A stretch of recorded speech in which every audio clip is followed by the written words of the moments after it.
Svekke podcast.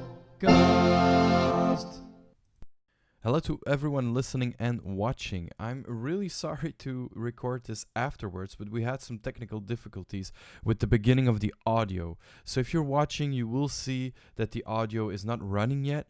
And if you're listening, you're now listening to my voice, but Monkey's voice will soon kick in. I'm just introducing him. He's the owner of Monkey's Emporium, a toy shop in London, and I asked him, how did it all begin? I don't buy so much now. Master of the Universe was a cartoon from the 80s for the old people or for the young people, just to remind the old people. And I am here tonight to talk to Sven about plastic crack, essentially. All these things that are behind me and probably all around Monkey's house now. So, we got to know each other, I believe. Hey, we got McFlyman in the chat saying hello. Hey, McFlyman. We got to know you. I believe it was with Quinta, my boss and friend, who saw you before, right? I think he came to your shop before I came to your shop. Then we came together to your shop, and then I kept on coming to your shop. And then we just and we kind of connected on a hobby obsession plastic crack level of madness. Yeah. So for people, red wine helps. that's very much so. Yeah. Red wine and good cheese. I remember. No, it's for the people who don't know what it is you do in your shop. Monkey's got a really cool vintage toy shop. There's a couple of new things, but not that many new things enter your shop, right? I think that the newest thing would be like early 2000 maybe. Yeah. I'm essentially a pop culturalist, which I think Kevin Smith has now coined as his phrase. And it's anybody that collects music-related or pop culture-related mass-produced items between 1950 and 1999. Yeah, that's the period I try to collect as well. I told, and that's what you tell your wife and girlfriend, or boyfriend, or husband, or whatever. You have to say, I collect only a very specific period of time, so that it sounds, and then it's they don't know it's 1950s, 19. It's just a very long period of time. We got Brechtalika in the chat saying hi, saying nice Gremlins head there, Monkey. Thank you. See, it's interesting, isn't it? I've got loads of toys in the house, but whenever I do a video, I've never got any of them behind me. Just the Gremlin. Just that one, yeah. But it's whenever I see it in my Facebook feed, because you go live. For people that don't know that, go to Monkey's Facebook page. He goes live quite often, and it's really cool. He's done everything. This lockdown has made you my personal entertainer. I think many people see you as like the daily lockdown break. I'm like the clown of the toy world, and I like you've got like the suave people, or you've got the high end money people. You've got these guys who are like American legends, or and then you got me who turns up in a stupid hat. You know what I mean? But it works, man. It works. It's what Twitch is built on. Stupid hats and funny, funny times. It's what Twitch is built on. Can everybody hear us well? Like, people in the chat, can you hear us well? Can you see us? Is everything going I am Welsh, so understanding me might be difficult. I understand you perfectly. I'm sure everybody in the chat understands you perfectly. I'm gonna ask you some questions about that, by the way. Good sound quality, he says. Okay, perfect. So you just said you're Welsh. So apart from the accent, says McFlyman. he understands us. Wales. Tell us a little bit about that. How was collecting toys? I don't know. Tell us about this. When did it start and where did it start? Okay. For me, or for Wales as a country, because I can do a little spiel about them. Today I posted on the Facebook page a lovely Dragon 64 which was a computer they released in 1986, made in Swansea. And some of my friends' dad delivered the computers, and they were crap. They were the biggest pile of horse crap ever, man. They were rubbish. Yeah. But it's iconic Welsh dragon. True. Yeah. So for me, really, I always, as kids, you collect toys. My dad buys you toys. In the South Wales valleys, we didn't have much, if I'm honest. I Okay. wasn't. I was blessed with my family. I was blessed with love.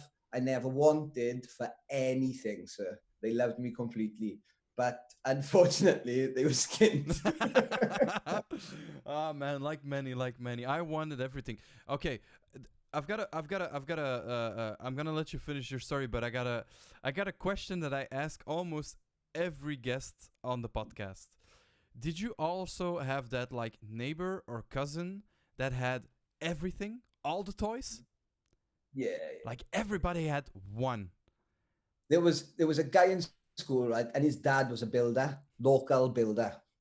So he's going to have money, and he's going to have money. Yep. And during them times, right, it's funny, late 1980s, early 1990s, Wales and the UK, we were obviously working with the EU, European Union, and the EU gave a load of money to South Wales to do like the houses up and stuff.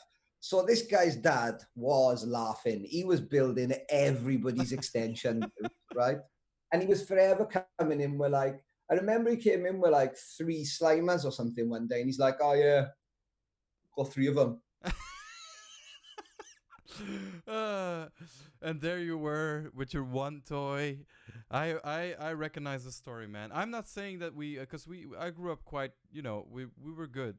I had a lot of stuff that I wanted, but there's always that one guy, always the one guy, and not one person on this stream has been that one guy themselves.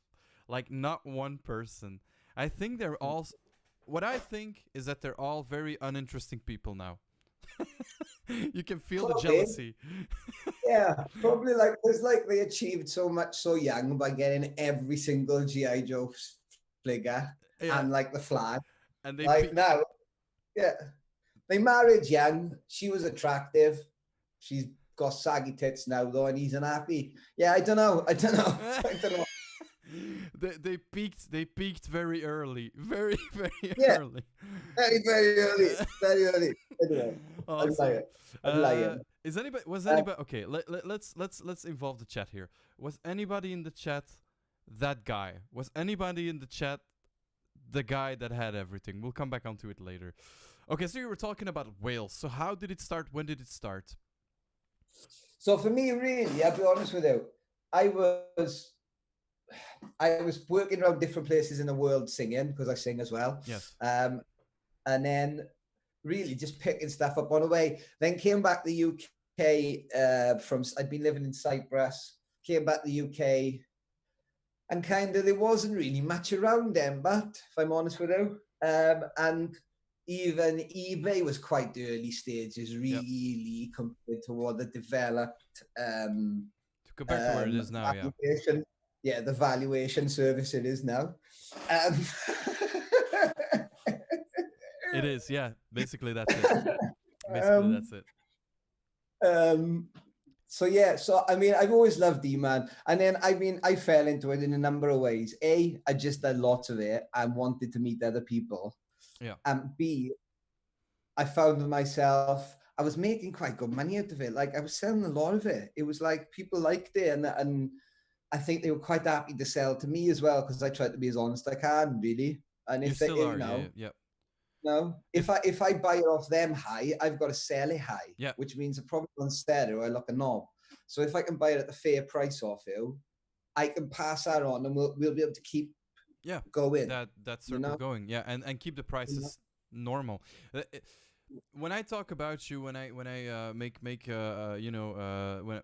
somebody goes to London and is a vintage toy lover or just a sci-fi lover or a comic book lover, I always talk about your shop, and I always say, it's true. I always say you're gonna get a fair service there. It's not one of those vintage toy shops that is what one would call, we have some in Belgium as well, what one would call like a tourist trap, or more a museum than it is a real shop. It's a Right. real shop like they used to be, and that's what I love about your shop and the way you work. Let's, let's clarify. There are certain things in the shop that I like to keep in the Of course, shop for yeah, a that's certain, normal. and I do put high price on them, and they are inevitably the things that people, if they're gonna whinge about anything, they're gonna whinge about those prices. However, to be honest with you, once people start dealing with you on a regular basis, you build such a good relationship with them. You know, I've just had the kind of, I've had, here's what I've had to do. I've had to adapt my whole Emporium so that that customer service you get when you come to the shop and that feeling you get at the shop, you get online. Yeah, yeah, and that was crazy as well, because you let's talk a bit about that. Interesting. We'll go back to where it started later, but Sure. you adapted quickly to the lockdown. Of course, you had your very good online shop already. You had thank you for There following was Big no Nudge. online shop. Yeah, but Hello. oh, Um, you were an online shop no, before. there wasn't an online shop. No, I just literally, I put within 2 weeks, I closed the shop one day. I emptied out 2,000 items and built a website and put them online and just did it quick Oh in wow. about 2 weeks. I Oh, did I the didn't video know in the that. bath. I did the video in the bath, which got about, I don't know, 45,000 views or something stupid, where I'm in the Yeah. bath um, doing all that shit, play with toys and all that. And then, Guys, check. Come on, if that's not a reason to check out his page, then what is? But and that's what's crazy about it. It's you changed because you have a very personal approach yeah, to dealing yeah, with toys, because I don't even want to call it selling. You deal it's dealing with toys. It's talking about toys. It's when you come to your shop. It's like in the good old days. You come to a shop. You know that you're gonna have someone that you can talk to about, that you can ask yeah, questions, and that you're gonna have all that expertise. And to translate that to an online shop, I think it's very hard. It's much harder than yeah. someone selling new books or records or whatever. If you understand what I mean. And I think you did that very well, especially with those live streams that you did, the auctions, the Facebook page being very very accessible. You answer very quickly, and that's one of those Absolutely. things that Like, it's kind of, what's weird is if you've been to the shop in Camden, monkeysemporium.com, because we're underground, doing all this live stuff is difficult for me. yeah. That's in fact, that's a mountain. So when they kind of turned around and said, the minute they turned around and said, look, we're lowering your rent, which they did, Camden Market did, which was like, really, the weight was off my shoulders. And I'm like, I've got like 66 million people in the UK to try and sell toys to or talk to about toys, or, Yeah. you know, because I can now, you know? That's yeah, because you got to. What is amazing as well is, and I'm gonna ask this question because I'm always saying that, but I'm not sure if it's true. You are the only remaining real vintage toy shop in London, right? Or am I Right. wrong? No, there is other shops in Greater London, which is out the M25. But Yeah, as for like NW1 and all that, nah, there ain't nothing else, I don't think. that's what I think. I think there's a couple of like, uh, I think south of the river, there's a couple of gaming shops Yeah, that do retro gaming, and there's obviously CEX, which does retro gaming in the UK, which is like, yeah, yeah, but it's not the same. You know what I mean? It's not a shop like in Ghent in Belgium. We used to have this shop called Gadget, and it was a bit no, like your shop. And you came in and you saw all these toys, but also yeah, gaming, but also this yeah. and also that, and it's a very I'm a unique thing, I think. yeah, I'm eclectic, dude, and I see it like, big shout out to Leicester Vintage Toys. God bless Leicester Vintage Toys, right? Because they're a hell of a good toy shop. Joe works really hard, um, and they've got amazing stuff. And then there's other like, I think there's another shop I saw the other day. I'm trying to remember, a gaming shop. I'll remember that. And I was like, But for us, it basically walks through the door, and as long as it falls in the category of vintage toy, retro gaming, board gaming, or electric, Yeah. or paper, I'm in You're really. in. Yeah, yeah. And I'll now, from Care Bears, My Little Pony. Yeah, yeah, I no, don't know. you're right. Yeah, I've got some things like in the background. Basically, there's here's stuff from you.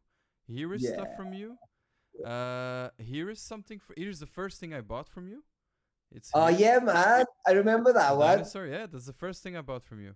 And I think one of the Mogwais might be from your shop as well. I'm not sure.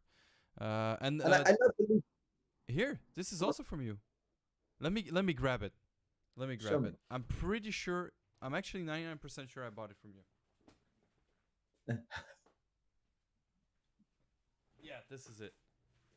Ah, yeah, the I'm film, man. Yeah, I bought it from you to get it signed, but because of COVID, unfortunately, the actor couldn't. Well, the show didn't. The event didn't take place. But I am going to get it signed. It is my the best Star Wars movie. No, the worst. The worst. What is the worst Star Wars movie? Is it? Phantom Menace. Yeah. Okay. Yeah, that's what most people say.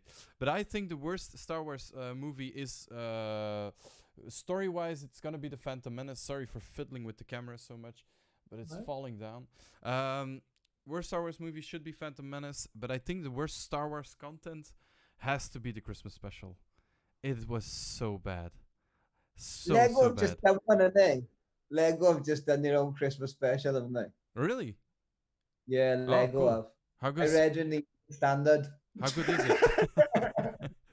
it? Someone in the chat says Rise of Skywalker is the worst one. I don't find so. I find the new ones not that bad. I stopped watching them. Oh, I got really? bored. I watch a Mandalorian because it gives me a warm, fuzzy feeling inside. But as far as I'm concerned, long live Star Wars. Make as many films as you want. I don't have to like them all. No, it's true. It's true. It's true. You're right. You're right. It's like these toys, man. It's like these toys. They can make as many toys as they want, and I actually have a modern one. I have a couple of modern ones, but I select the ones I like, but I don't have to like all of them. I really like these, man. I really like the old ones, and I wasn't even around. I think that's the thing with it. You know, like up until 1950, your staple in a toy shop was a ball, a doll, a car. Now, for the next 150, 200 years, Lucas has guaranteed that your staple in a toy shop will be an action figure about this big, and it'll probably be a Skywalker. Definitely. No, it's true, man. It is true. They can say like I'm a big Potterhead, and I love Harry Potter, and I love it.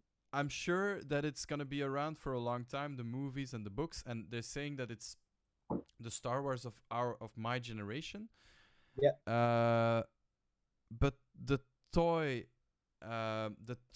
around Harry Potter and like the pop culture things like comic books and all the things that are typical for something to explode have not really followed Harry Potter, right? There's not that many Harry Potter toys. Well, technically, it's out of my remit because it's after 2000. Mm-hmm. But as you know, I'm just up the road from the Harry Potter studios. You know it. True. So I think that the amount of props that came out was ridiculous. When we had the shop in Watford, people were walking in with rubber bricks from the Deathly Hallows and just going, "Do you want to buy a brick?" Because they were just throwing props out. That's crazy, right? But then when they did Ready Player One, when we went up with Ready Player One, any props they used for that, they locked away in metal containers on the airstrip at the back of the. Yeah, man. There's like hundreds of containers with all this stuff, films in it. Yeah, that's crazy, right? Yeah, but they knew that. I think that's the crazy thing. the money there. In the chat, they're saying the Mandalorian saved my broken Star Wars heart. I agree. Yeah.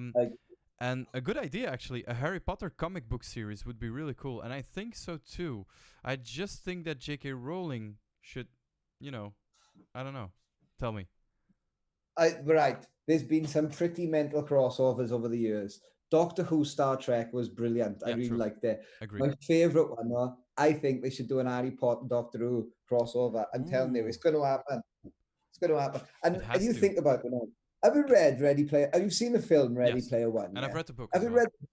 Right. So in the book, the concept of completing films as a character is a lot more of a big thing Yep. than in the. Um, it's not that far away that basically you'll be able to download any film with any actor you Yep. want in it. That's what I think as well. I think it's not that far. Not that far. Because and I really like that thing in the book as well that that it's like an accomplishment, an achievement to go into the VR and then be able to say all the text to Back to the Future to say Yeah, because it's a thing. that. I don't know if 'Cause it's look, if you've got the same thing, but when you watch, let's say Back to the Future, there's some lines that you can say by heart, right? And yeah, how good! Look, my hair. I'm not yeah, kidding. see, How good is oh, that feeling? Barney. Yeah, how good is that feeling to be inside the movie, man? It's so good, such a good feeling. Um, Bractalica is saying J.K. Rowling doesn't need to write it after the Cursed Child. I don't trust her anymore. Yeah, they did this play, which she co-wrote, I think, and the it wasn't. Yeah, it was a bit wonky. Thank you for follow, Webelard. Thank you. There's people coming in and following me. That's amazing. So for people coming in now, we are doing a live podcast with. I'm always pointing to the wrong side, but I think I'm doing to the right side. You got it, right. Right the mic. With Jonnie Monkey Hawkins from Monkeys Emporium. We're talking about toys. We actually only came as far as a very short introduction and then already started freewheeling about toys and everything we like. And I was already like playing with toys. It's put two geeks together. So I get some toys out. Sorry? So I get some toys out. Please get a toy out. Guys, What should he get a where toy do you out? want to start? Where do you want to start? Um, Star Wars? yeah, let's start with He-Man? Star Wars. Let's start with Star Okay. Wars, man. The classic. Okay, give me 2 seconds. So, guys, we're gonna talk about toys a lot. You're gonna see some toys. You're gonna feel some toys. You're gonna smell some toys. Well, smell some toys is gonna be hard, but you're gonna. This is Johnny. This is Monkey's world. Okay, this is his. He's the best. Simply. I leave the house for 2 things. A, toys. 3 things. I gotta say my family, because I don't leave my house for my family. I leave my house with 2 other things: toys and doing gigs, and that's it. I don't go out anywhere else. Hey, Monkey, something I've been wondering. I've seen some before the lockdown. I've seen some little like video clips on your Facebook that show you going to buy toys from someone, like with a trailer. Yeah. I've always wondered since those shows like what are those shows called where they buy stuff like antiques and stuff. Yeah. What is the biggest find that you were like, wow, what do I have here? Not even money wise, but like something that just amazed you by maybe Right. the 2 things, right? I did go to a gentleman's house once, and I turned up, and there was so much Star Wars stuff, man. It was ridiculous. And he'd just been going to the car boot sales from about 1986 and putting it away. And he was an old boy, and he just wanted short of it. And we kind of sat down and we worked out the price together. And this is a number of years ago, man. This is maybe 2009. yeah, when the prices were a bit lower as well. Oh, heck, and I got, yeah. But then my favoriteest thing I found was, they're quite difficult to get. They're called a fat sweep. So there's a UK TV show called Sooty and Sweep, right? Okay. And it's a bear and a dog.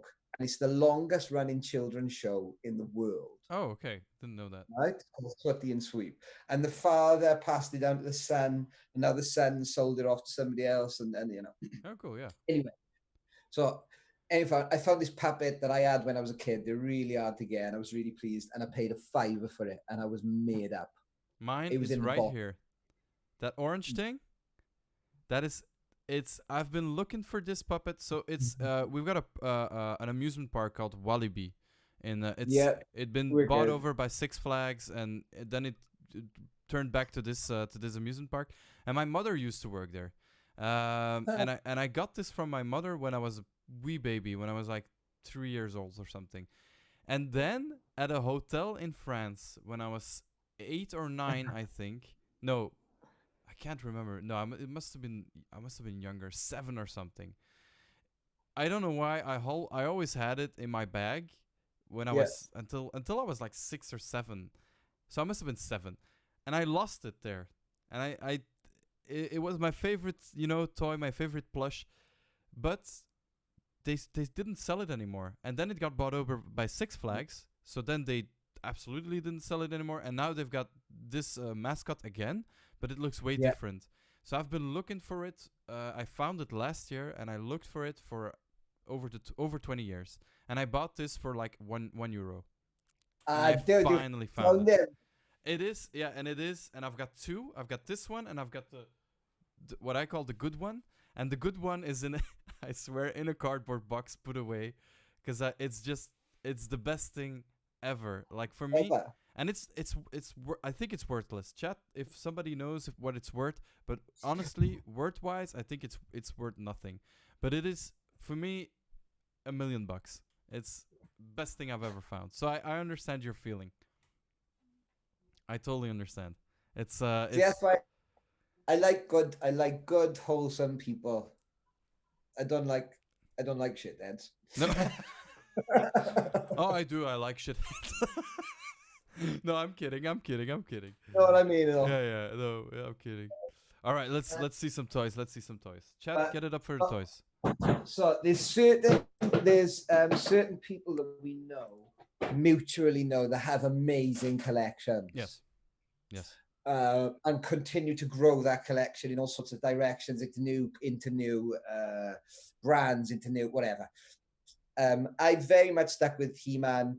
I'm happy where I got, right? I'm happy. Maybe later on in my life I'll try and get some other things that are worth a lot more money. But I'm at the minute, and the things are going up, so I'm cool. Yes. Especially So He-Man. now, yeah, and that's all I got, because I don't collect anything else. Like the Star Wars stuff has literally become something I enjoyed that now makes money. You know what I mean? I get what you mean. Yeah. I get what you mean. Yeah. So I wanted to show you something, right? I want to show you a couple of like weird stuff. Cool. So I got one of my favorite figure is Jedi Luke, right?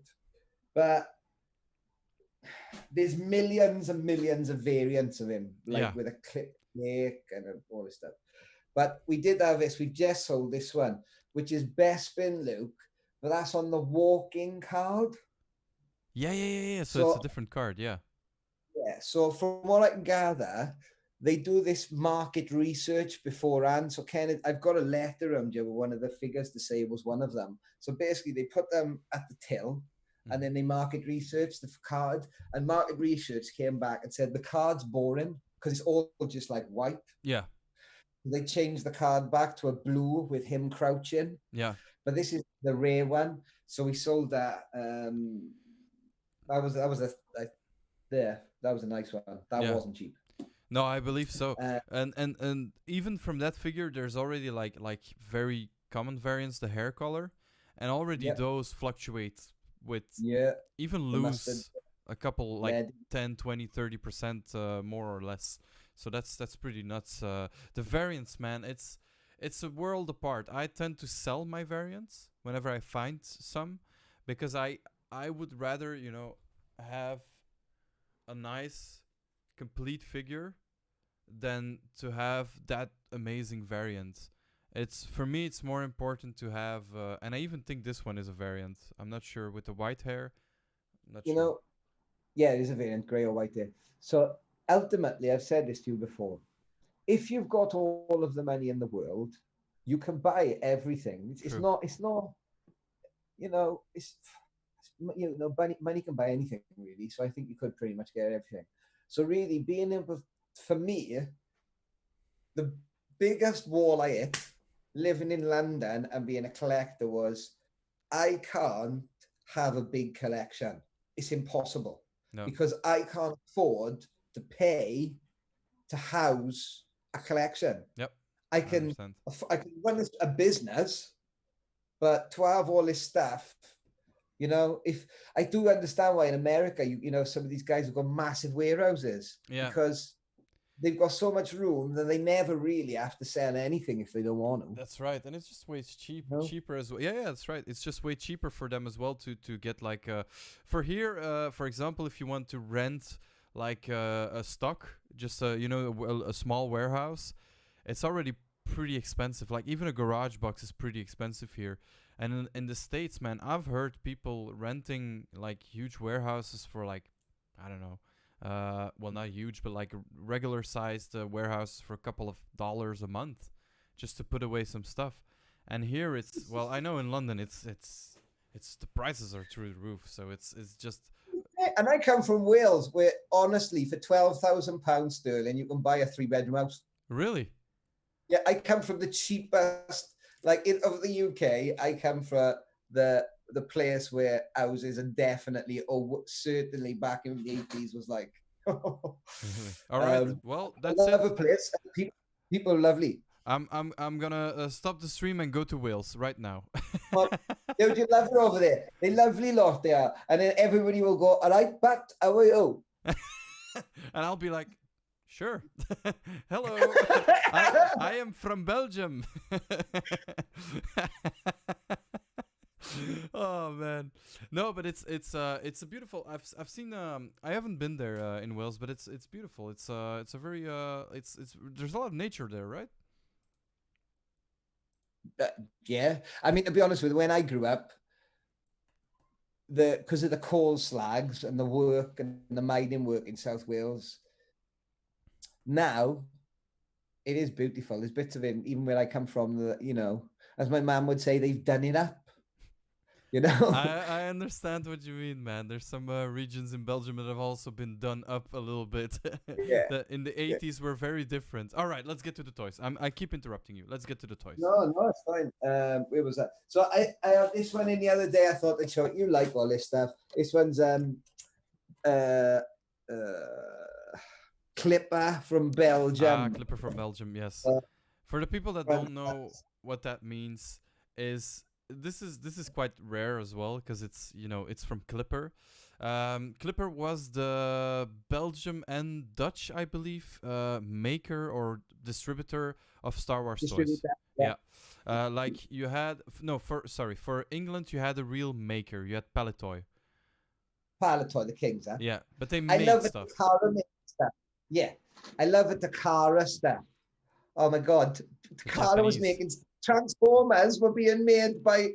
It's mad. Yeah, it's nuts. But don't you also what I like about Takara? So for people that don't know, Star Wars in the 70s, 80s had multiple makers around the world. There was globalization, but differently than now. It wasn't all Hasbro. Now it's all Hasbro. Back then, you had every country had its own distributor or even maker. For Japan, there was 2, I believe. There's Takara and. Oh, what's the other one? We need Quinton in the chat. I'm sure he's watching. But where is he? Yeah, he's probably watching because I asked him. Oh man, yeah. Japanese vintage Star Wars. Yeah, there used to be a lot of makers, and the UK had their own as well, which was Palitoy. And Palitoy is also seen as the variants in the cards and in the figures as well. And they're a little bit more rare. I can't find it. I find Takara 8-inch. Because the packaging was so amazing, man. The packaging. Oh yeah, was so cool. I sold some of the Takara stuff graded the other week to Alex. Hello, Alex, if you're watching. Ayobat. Hey, Alex. See, Ayobat. I haven't got anything here. Wait, see if Quentin answers now. Hang on. Yeah, he's not answering. He's not answering, and I can't find it. If anybody can find it, let us know. Let us know. I told you I wasn't a Star Wars expert. I like the fact that I don't know everything, because I think if you know it all, if you think you know it all or try to know it all, you soon become. Yeah. Yeah, my brain can't do it. The He-Man stuff, I'm on, and Yeah, I that's love nuts, that. man. You Because know, they say about Star Wars that there's a lot of variants and that it's hard to understand and to know everything about vintage Star Wars. But He-Man has so many more variants. and there's So no many. Kellerman. There's nobody from Germany in the 90s sitting down and writing a book about it. Just 10 years afterwards, it just lapsed, Yep. and it just got mixed with the world and disappeared. Yep. Whereas it's documented very quickly. As soon as that toy line's finished, people are collecting, they're That's right. documenting it. So I think that's, for me, that's the clincher. Like, Yeah. um, But that's also what's interesting about it. oh yeah, and I love, like, I like the way they did let different countries just go on and build it yourself, like, and you get like all the top toy stuff, which just Yeah, it's nuts, right? Yeah. I didn't know if they're watching the same cartoon, like. Do you know what I mean? Yeah, it is. It is. And have you seen from Star Wars the model trams? Yeah. That is nuts. For the people who don't know Model Tram, so Model Tram is another maker. I think the Argentinian maker or something. Yeah, And they something made, like that. I think they only made like tin toys normally, like or metal toys. And they made like it's probably lead paint and stuff. The same figures as these, but completely in metal. Yeah. So imagine like a tin soldier moving, but it's completely metal, and it was horrible. It looks horrible, but it looks cool as well in a way. And they were sold in these small cardboard boxes, like this big, completely white, with just the name on it. That's it. All right, Monkey, you got some more stuff, I'm sure. Show us. Make us weep. I love this stuff tonight. Ah, man, that's beautiful. By the way, beautiful cards. Beautiful. No, I've got I can't. I've got one of those new ones. What do you think about those? I've got the look. I'm gonna take it. I can still hear you, but I'll Alright. be out of the screen. Yeah, show me. This is cool. I like a little bit of movement in my videos. It makes it a bit more interesting, doesn't it, chaps? Yeah, Makes it a and bit more then interesting. people can see my background as well a little bit. Yeah, See what do you think about those? I think they're great. Right, the build quality's crap, but That's then true. everything nowadays is crap. Let's That's be right. honest about it. It's designed to be recycled, to throw away. It's resins, the 3D packaging, all of it. 3D printed Yeah, sometimes. yeah. And that's the world we live in. But equally, it gives a second generation of collectors the opportunity to relive that experience of opening the packet. That's No, right. I did not read that off Kevin Smith's forum. But I didn't open the package. I swear I didn't. No, but it is true because this costs like 20 $29 something. 20, yeah. So you can open it. It's fine. You can read the comic that's inside. You can actually play with it. So I know. I was speaking to. Do you know James, Mr. He-Man? I think so. Yeah, I think He so. wrote the- I'm on those He-Man fora. Well, he's the serial geek. No, I don't know that. What's So that all about? basically, you should get him on a show. My lord, he would scare you. He's amazing. He comes to the shop. So basically, when he'd been doing a lot of different things in the He-Man community since the late 90s, and then he got contacted by Mattel and Film Nation in the early 2000s to basically put all the the DVDs they were putting together for He-Man, all the extra footage, all the interviews, all the backstories, everything. So he put all that together for them. Then he ended up doing it for all of the other Filmation stuff.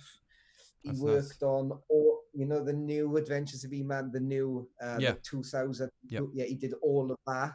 He worked on that. I think he'd work on that. He's done comics. He did the Faker episode. Oh yeah.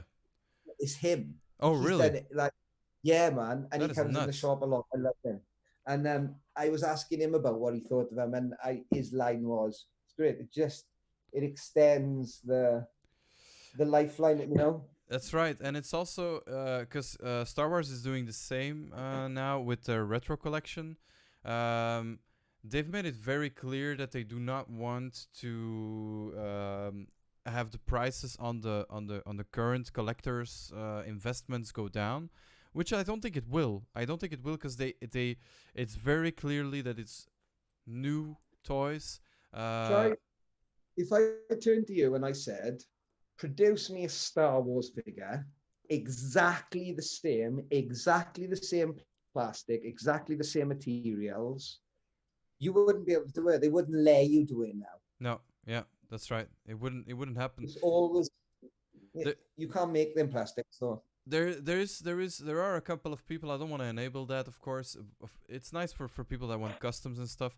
There are a couple of people who can really replicate it very well, but it's never the same. Like it's never exactly the same, and it's mostly like in illegality and stuff. By the way, I've got, and this is not a joke. I've got something, and it's right here. I haven't put it there for this reason. I have the first gift you've ever given me. yeah, Yeah, Boglin! I've still got it right here, right here. It sits very close to me almost all the time. You know, the guy that, That was a crazy story that you told me about that. well, but the guy from the Yeah, who invented the Boglins, Tim Clark, yeah, man. that was We had him nuts. over in the shop. How crazy was that? Like how? It's Because it's toys that you played with. I guess you know them. I know them for since I was a kid. I think. So the one thing I've learned about toy designers is they worked bloody hard, and at the time in the 80s, while everybody else is like thinking they were living like rock stars, they were actually just working their ass out, turning out work and shitting themselves, not paying the bills. So he's a really interesting guy, because he still mixes. So there's a formula that for the puppets, the Okay. Boglin puppets. I'll go and Google that, kids. For the puppets, he's like the only person that knows the formula. Oh really? Yeah, there's How something. crazy is Yeah, that? yeah, there's this cool stuff with that. I go something stupid. Give me 2 seconds. Hang on. I'll fill it up, no problem. So for people that don't know the Boglins, I don't know that much about it either, but it was like a toy. You got a little monster in like a box, and it was like a hand puppet, like very But soft yeah, material. Yeah. with Boglins, and go and research them. The same toy designer also did sectors, which were humanoid insects. That's really cool. Sectors are really cool. It's not well known though, I believe. No, Nah, right? they were expensive. Back in the day, they were expensive toy. Same as Brave Star. See, the thing is, Star Wars and E-Man were cheap toys as well, man. Yeah, They were true. priced perfect. They were Yeah. priced, you know. I was showing here, but I don't have any more. I don't have any more carded stuff. I've sold most of it, but I still have. Even with inflation, I've still got those British cards where it says £1.99, and even with inflation, that would be like what, £6-7 maximum. So it's a cheap toy. Even back then, it wasn't a very expensive toy. That's what I like though about it. These ones as well, the new ones, they're like €4-5. So I bet £4 or £5 as well. So it's easy for like army builders to actually do that, and so that's fun, you know. All right, you got something for us, I believe. Well, right, I do everything, and I'll do anything from 1960s robots all the way through to these came in yesterday, and I was like, oh, they're wicked.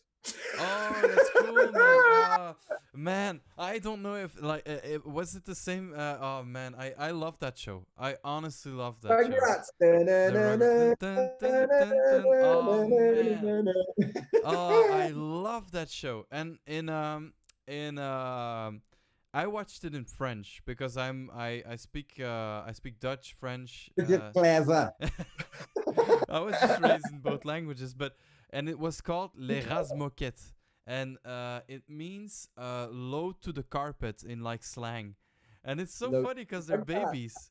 They're low to the carpet. Yeah, it's oh man, that's really cool. I haven't even seen those before ever. That's so No, cool.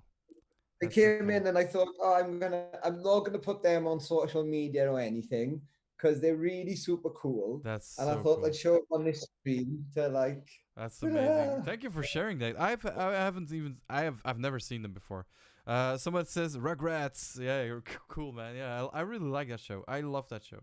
I was really young when it came out though. Um, Rugrats, man. What year was that? Do you know, Monkey? I'm gonna about tell you 93. 93. Yeah, I think that. Yeah, I was like 4 or 5 years old back We're then. moving. Do you want to go forwards or backwards? Let's go. Let's go backwards. Ooh, okay. So, Rugrats, what was your guys' favorite cartoon? Wasn't there a sequel show? I think you're talking about All Grown Up, which I think was a sequel to it. Not sure if that's what you're talking about. What was your guys' favorite cartoon in the chat? Let us know.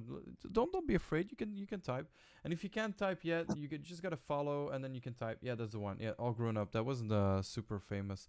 If you haven't registered yet to Twitch, just register. Then you can start typing. You only need to follow me, I believe, or I'm not even sure you need to follow me, but you can. Monkey's got a new toy for us. Man, I'm like a kid in a toy shop. Oh wait, I So, am. but right. I've been clearing out the storage, right? Because I'm trying to save some money and I don't have to pay for the second. Yep. And then have you been in the second storage? Did you No, go I've in only it? been in the first one, in the big one, the one with the TARDIS inside.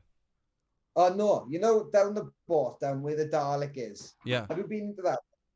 The Dalek. Yeah, sorry, that's the one I've been in. Yeah. So I'm trying to clear all that out. And There's man. Okay, guys. There's a story, 1001 Nights, and you got the story in there, and it's called Alibaba's Cave. This guy right here, he's got Alibaba's Cave of toys, man. That's basically it. Brechtelica says, difficult actually. I'm now a big DuckTales fan. David Tennant as Scrooge McDuck. Yeah, the new one has David Tennant as Scrooge McDuck. But I like DuckTales back in the day, man. DuckTales. Woo! Yeah. Love it, man. So yeah, okay. So that's second storage. Yeah, I've found some treasures there. It's I've looked yeah. for. Remember, I was looking for the pizzas from the Ninja Turtles, and you found them in that storage, man. How crazy is that? It is. We were like digging through things, and there was like, here they are. You said I've got them somewhere. I'm sure I've got them Yeah, somewhere, and we found them. we got everything somewhere. The good thing is now with the website, it's enabled me to catalog like 18,000 items, which has really helped me. Yeah. My bank manager loves me all of a sudden. Because I go to him with, rather than just photographs, I can actually go to him with a data list. Yeah. But so there was one thing, right, that a couple of years ago we did a TV show for the BBC, and it was like it was meant to be set in the 1960s, and they wanted the family playing something. Mm-hmm. So this one was in a TV show, and then so basically I provided for the TV show. They return it because they rent it, and then it just sits in the storage, doesn't it? You know what it's like. Yeah, That's yeah, what happens. That's right. So I thought I'd show you a nice 1960s component. That's really cool, man. Do you know that Kerplunk is also the name of the first band? So first of all, it's also the name of it's what a classic. I don't know what it's called. We had the game as well, I think, in Belgium, but it's called differently. It's maybe Mikado or something. I'm not sure. Kerplunk was also the name of an album of Green Day, and it was also the first name of the band of Tegan and Sarah. Yeah, very good. Just random info that I'm putting out, by the way. And if you go on internet, you can find I think a 15-year-old and 16-year-old Tegan and Sarah playing with their band Kerplunk, and it was like Green Day covers. and it's like really very different from what the music they make now. Man, that is so. Okay, so Makes you want to play, doesn't it? Makes I you want to play. man, I feel bad, guys. People, please in the chat, let me know that I'm not the only one that now wants to play this with Monkey. That now just want to sit down, put the marbles in, and start to take out all the things. Man, that Have you is ever amazing. played with shots? What? Have you ever never played with shots? No. How do you do that? Next time you come, we play with shots. So, see, you got all the marbles. Okay. You put the marbles in, and then as the marbles fall out, you take a shot. And there's like 26 marbles. Okay. It can ruin a night. I love it. Let's play it. Monkey, I really hope you're very strong, because you're gonna have to carry me home after that. You're gonna have to carry me in your arms. Oh no, wait. London has Ubers. It's you can let the Uber driver do it. Just pass out in the shop, man. It'll be all right. I got a battle cat. I'll just leave you curled up underneath the battle cat. I've heard there's a TARDIS in there. I'm pretty sure it can help me. Somehow. Yeah, what an amazing game. Time travel through the Hangover. Yeah, oh man. It's you make a wrong turn and you come back to exactly the moment the hangover starts. Horrible. Nightmare. Oh man. No, I'm a big board game lover. Like a big board game lover. I really like complex board games. You know that about me. You know I like Dungeons and Dragons and stuff like that. But I also have a weakness for games like that. Simple, easy party games. I've got stuff here that I don't think you know that I have. I don't. You can't see it. I think maybe if I turn the mic away. No, you can't see it. Let me show. Let me get it out. So this, I'm sure you know it. I'm sure you know this. Yeah. It's like it's not a good game, but it's like a family game. And somehow they really wanted to get the spirit of the $1 Million Man. And what I like about it is that, so it still has the rules. And man, I love complex games. But when this is the rules, that's it. I'm also pretty happy. I love it. And there's someone who took I'm not sure if it's like the thing, that took the liberty of typing out the rules in Dutch. This is all typed. Wait, I wonder if it was added later, because sometimes they put. Who's it made by? It is made by. I think it's going to be. Is it male? Dennis Fisher. Yeah, Dennis Fisher. Oh, Fisher. See, they might have added it. They might have. Ah, that's right. That's possible. That they because they say a lot of right. Let's get this right. A lot of play sets in certain European countries were open to put special localized offers in. Oh, really? Because this is and it's like the easiest game. McFlyman, who's in the chat, has actually played this game with me, and I don't think we really understood what we had to do, even though but it's such a simple game, and you just sit down and you play these cards, and you get like numbers, and you just gotta figure out what the other guy's combination is. Basically, that's it. But it's like battle chips, but with pipes. Yeah, actually, yeah, that's it. Yep, that's right. No, that's right. That's what it is. That's very well explained. I couldn't explain it to people. I spoke to a game designer once, and he said basically in board games there's 4 games. Yeah, that's right. That's why I love them. You know, you see them at Comic-Con, bless them, with like this new board game. Take role-playing games aside, right, and card games, because they're different kettle of fish. They got a board game, and you kind of look at them going, dude, it's just snakes and ladders, but a thicker instruction manual. That's like yeah, that's I right. used to figure out, like, that's I love you. I respect all your art. Your graphics are brilliant. Your backstory is amazing. But it's that's right, man. And I tell, like, McFlyman just said, figuring out the game is the game. That's figuring out the game is the game. That's funny. But he's in a board game club. Well, club, like, it's 4 friends. We're called FC de Blije Board Gamers, which means like like FC Barcelona, but we were like FC the Happy Um, Board Gamers, just oh for yeah. fun. And we Yeah, no, played that's all these good. games, and I, you know, we like complex games a lot. I think all of us, Yep. but we tend to go back to those like straightforward, easy game, easy mechanic, because it's what people like, and I think that, and that's why I brought this up. I think that line can be drawn also to toys. Why are people going back to this? Because it was Yeah. simple.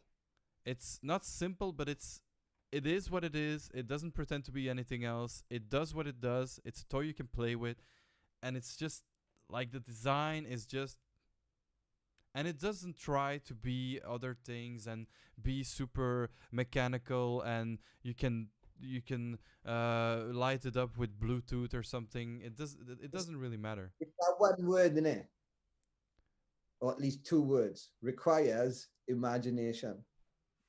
Yeah, It's, it's that in it. yeah, Everything else is kind of. it's extra. Have Yeah, you seen pornography now? Have you seen pornography? not I can really, put not goggles on, lately. dude. I can put goggles on, right? And there's three of them, and they're all coming in naked, right? That's Right? It's crazy, right? amazing. Yeah, yeah. But it's too much, right? Don't you think it's too much sometimes?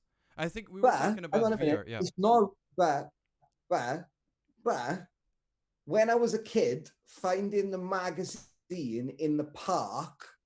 Do you remember that? Do you know there was nothing? Like Yeah.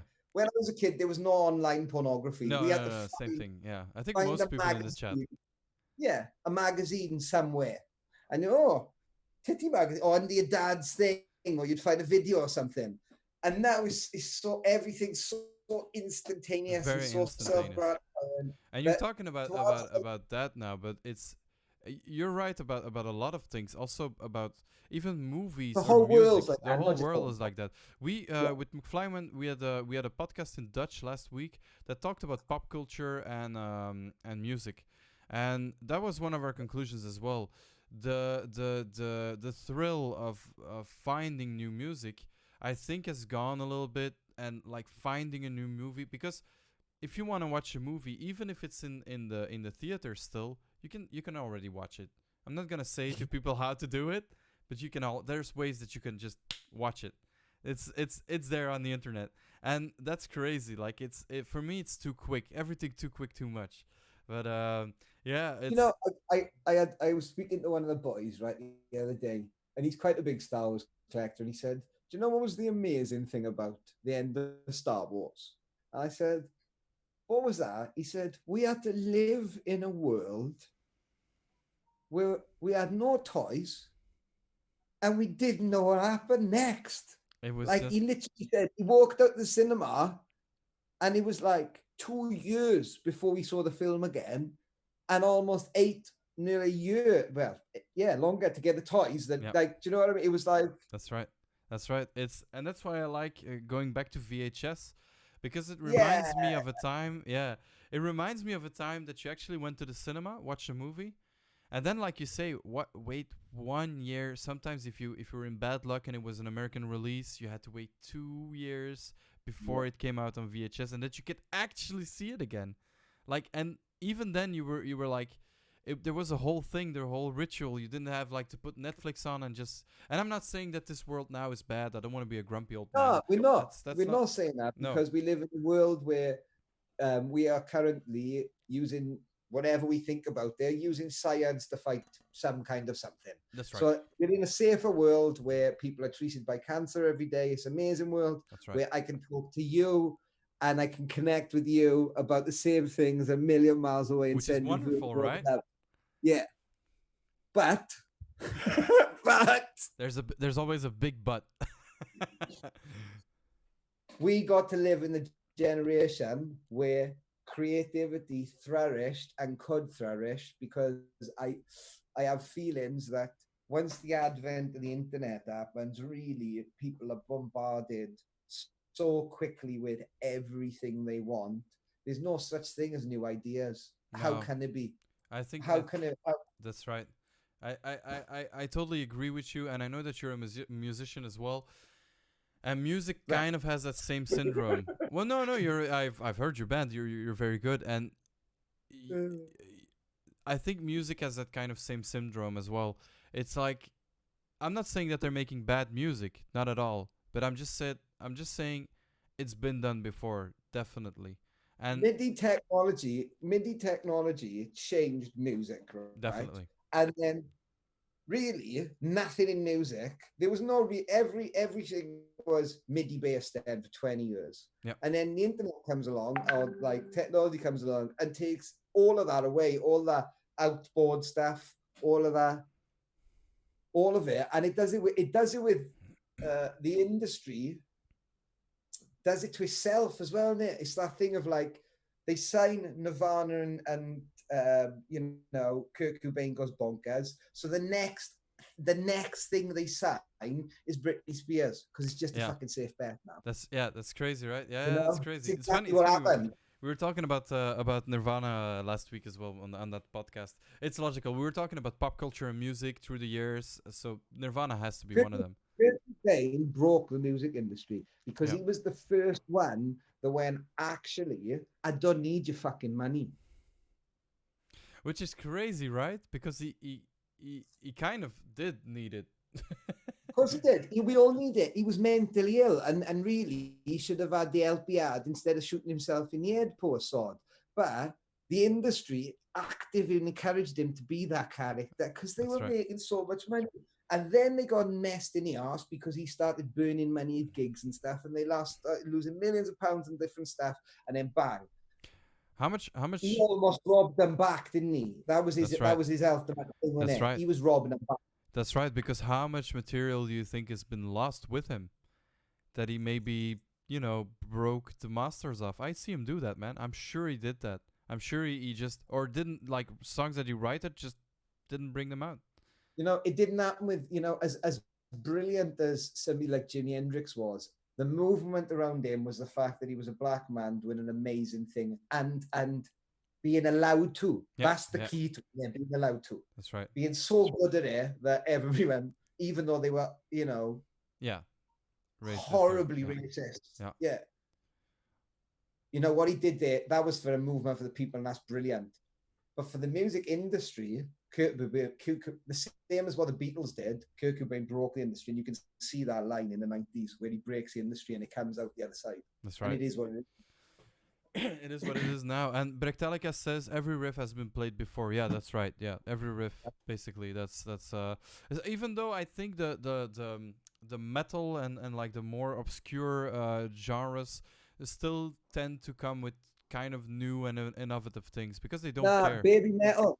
I listened to baby metal, right? Yeah, And I listened to that chocolate one and then the other one. And I listened to them through quite good speakers. And I got to be honest with you, I thought to myself, well, there's absolutely nothing that he hasn't put in that track. yeah, yeah. That's yeah. It's He's used every single note. He's used every single note. He's used every single cadence. He's used every single hook you can think of. yeah. Just Really, yeah. because computer game music ultimately nailed it in there. That 3-second cycle of music. Brechtelika agrees with you. He says that's true. A lot of genre combinations being experimented with. Yeah, that's true. But what I liked beginning of the 2010s, and then after that we're gonna talk toys again, is stuff like jazz metal and stuff, like black metal mixed with jazz, and that's pretty crazy. Like that's I think to be innovative in a world like this, it's you gotta start to do combinations and stuff like that just to get something to get something new-ish to actually flourish, because we live in a time where everything has been done, and to be honest, I'm gonna grab a DVD here. I was a huge Jackass and CKY and all those skate like I was a huge fan, and I got this, which is completely signed by Bam Margera, by Phil Margera, April Margera, Joe Franz, Brandon Novak, all those guys. Like all those guys from Jackass, they all signed it. Um, why was I such a big fan? In that day, I was young and was funny. But now I look back on it, and they actually did something that wasn't really done before. The only guys that actually done it before, if you look way back, is guys like Buster Keaton and Charlie Chaplin, and like really the slapstick guys who did their own crazy stunts. Buster Keaton did crazy stunts where he was bound in front of a train and stuff. Yeah, he was mentalist. So these guys from Jackass, they went way back and thought like, what can we do with this that is completely new, that has never existed before? And I think that was super creative. How crazy that they were, it was creative. I know the guys from, right. It's two things. A, my mum used to stay up late and watch Jackass with me on MTV. She thought it was hilarious. And my mum's like, my dad's a vicar. Fucking hell. Really? Oh anyway, wow. But the funniest thing about it is like I know some of the guys from like Dirty Sanchez. Oh, and Dirty stuff. Sanchez, yeah. And I say to them like, why did you do that now? And they just look at you and they go, money. It's like money. Oh, that's yeah. For the people who don't know Dirty Sanchez, it was the British version of Jackass, also aired on MTV. It was an MTV endorsed show. It was actually a real show. You had 3 versions, I think. You have like Jackass, you have Dirty Sanchez, and the Dudesons, who was like the Swedish or Scandinavian version. And those were like the 3 big versions. And then you had like Bam Margera stuff and the whole skater world, which was, I find, a very interesting time as well. And back again, we're back to those 80s and 90s, which is crazy, right? Like everything revolves around the 80s and 90s, and what I think both of us like, especially the 80s, I think was really good times. They did, yeah. It's that being a pop culture list is genuinely being about a time of true imagination. Like, we nailed Father Christmas between that time. Like the concept of this whole imaginary character come in, like good or bad, whatever you think of it, right? That's right. We universally got the world to believe in this guy as a god thing, and we did it in that time frame. Now, I don't know what kids believe now. They Google it, and they know. Certainly, I believed in Santa, man. Yeah, me too. And I had the opportunity to do that. Now, I'm not sure if generations before, because of the way religion was run and the way that people just lived in poverty and all these different things, I don't think it was quite the same. And in future, it's not going to be the same, is it? No, come on. It's already not the same now. I don't know how Chad feels like it, but I've got a half brother who's way younger than me. I think he's like 7 now, and he stopped believing in what we call Sinterklaas, which is like the Belgian Dutch version of Santa Claus. Saint Nicholas. I think you actually know Saint Nicholas. It's not the same. Nicholas was Turkish. There you go. He was Turkish. Yeah, that's right. Yeah, that's right. So you know him. So we in Belgium and the Netherlands, we actually celebrate Saint Nicholas. It's like it's like Christmas or something like and he already stopped believing in Saint Nicholas when he was 5. He just found out really quickly. Like I think he didn't even turn 5. He already knew that it wasn't real. And I believed in Saint Nicholas. Ah man, I think I was 7 at least. 8 maybe. Least. I tried that. Yeah, I didn't want to believe it was my parents buying it. Yeah, me too. I meant I was poor. I prefer just being a naughty bastard. Oh man, that's right. That's just we put down in Belgium. It's you put down a beer and a carrot for the horse because he rides on a horse. Okay. And then you just know your dad has just been drinking beers every 6th of December and just putting down lousy toys. No, that's not true. I had good toys. Well, you know, Santa Claus didn't like last year's mince pies. Just put down a couple of beers. For Santa Claus. Oh man, love it. All right, you got some more toys, and I feel some toys coming up. It's not much more. Do I have something to show you guys? I don't know. I've got this hat. I love. Do you remember this? Yeah, there's a game console. It's very small. It's from wait, hold on. Let me try to focus here. Smart Tandy. Oh. No. I just think it's not focused. That's what you can't see. It's a Memory 64. Ah, yeah. Sorry. Yeah, it was out of focus, so you couldn't see it. But I found it not too long ago, and I didn't pay a lot for it because I didn't have one. It's the okay. No. Very young people. Back in the days, you couldn't save your game in the cloud. That was not possible. You couldn't save your game. On the No. NES, you couldn't save your game. So if you wanted to finish Super Mario 3, you had to push the pause button, or you had to use cheats and stuff. With a password. Yeah, that's also that's also true. Yeah. There was games with passwords, but the Nintendo 64, I believe, is the first console that actually came with these packs, like memory packs, and I was so happy to find these. I didn't pay much for it, and it came with save games, and it was yeah. Oh man, I was so happy. It's got the save games for Turok 64. It had every weapon or whatever. It came with the save game for GoldenEye. Every weapon unlocked, every character unlocked, every level unlocked, everything unlocked. And it came with a full save game for Super Mario, whatever it is, 64, I think. And I was like, this is a relic in time because you can see that it's yellowed, somebody written on it, somebody's written their name on top of it. It's amazing. Okay, you were going to show the NES box. Very nice NES box, by the way. Somebody in the chat is saying it was a magical time, actually believing that St. Nicholas was on my roof when I was in bed. It's, man, when I think of it, I still want to believe in it, man. I still just want to believe that there's a guy going around the world throwing toys down my chimney. It's amazing. What a I've magical come dressed time. as an elf. Dude, I come dressed this year. I'll be in a shop dressed as an elf. Dude. There you go, man. There you go. At least we got. we got a modern modern elf or modern Santa. Oh, awesome, man. You were gonna show us a beautiful NES there, man. Yeah. So I just want to talk about the retro gaming because I do love the retro gaming, and I know that you were obviously a modern gamer. That's right. I also I can't show it, I think, but when I look to my right, well, actually I can. Hold on. Let me show you stuff. So I got this thing.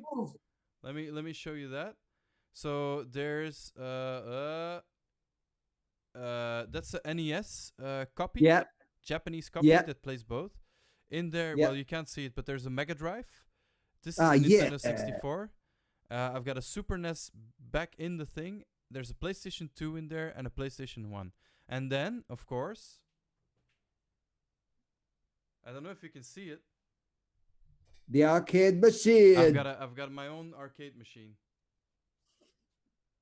When can I come and play? I want to lock down the finish so I can come and play with you. Do that, man. Please come and play. We should do that, man. I've been thinking about that. I could on Street Fighter Mind. I am South Wales under 13s champion. Really? 2000 and something. Which game? Sorry. There's only six of us entered, or one of them was blind. Which game was it? Street Fighter 2. Oh man, I suck at that. I suck at Street Fighter. It's How old are you? I am 31.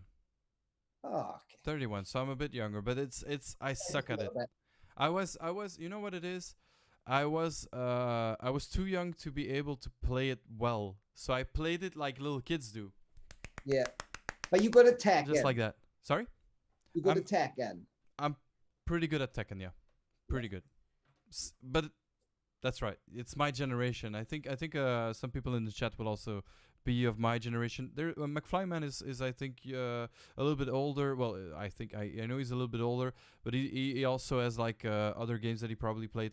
But every generation had that one game, that one competitive game. So people saying that esports is not a sport and that it's stupid, it's been around since the beginning of video games. People wanted to be the best at Pac-Man. People wanted to be the best. Read the Marder. Sorry? We read the Marder. Yeah, I'm reading it right now. No kidding. It is on my I swear. Wait till you get the end of that. Wait till you end of that and you go, Oh shit. Oh, yeah, okay, yeah, yeah. I am. They just arrived on the moon.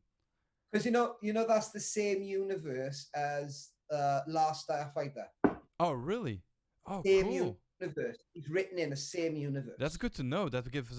Thank you for telling me that, because that gives an whole other dimension. There's something Prequel. already clicking. Yeah, I I'm really looking forward to Ready Player 2. By the way, the book. The books that, like, I can tell you from, I do know people and things. I just don't want them to do a crap film, No, me because neither. that, like, when we started working on that film, they said there would be 3 films, and it was really a massive project, and it felt like, oh, this is like Spielberg's Yeah, swan song. yeah. Does That's that what make I thought sense? as well. Yep. Okay, And wait. then, Before you go further, can I interrupt you and ask you, because I'm sure some people in the chat and on the live will not really know what your implication, because you have actually you participated in that movie in a way, right? so basically, I started Monkey's Emporium because I knew a few people who worked at different film productions and TV studios and stuff, and they wanted props for sets. Mm-hmm. We did all sorts of stuff. And then, you want a boy's bedroom, 1981, there's a box. Yep. Bedroom, sheets, curtains, carpet, toys. Yeah. So we got approached by Universal to come in with the prop department there and start supplying the props for an undisclosed film. Yeah.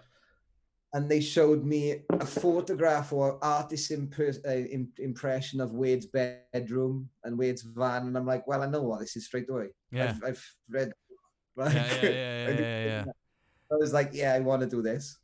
And then lo and behold, I found myself at the studios in a big, like, they're massive airplane hangars. They're huge, as you can Yeah. imagine, but they're broken down into almost like shops. There's like shops inside it, so you can go and buy bulbs. Like, there's a guy who does all bulbs, and like, it's weird. And they've got like another bit that looks like a shop, but it's a prop department, and like everything's catalogued there. And you drive in.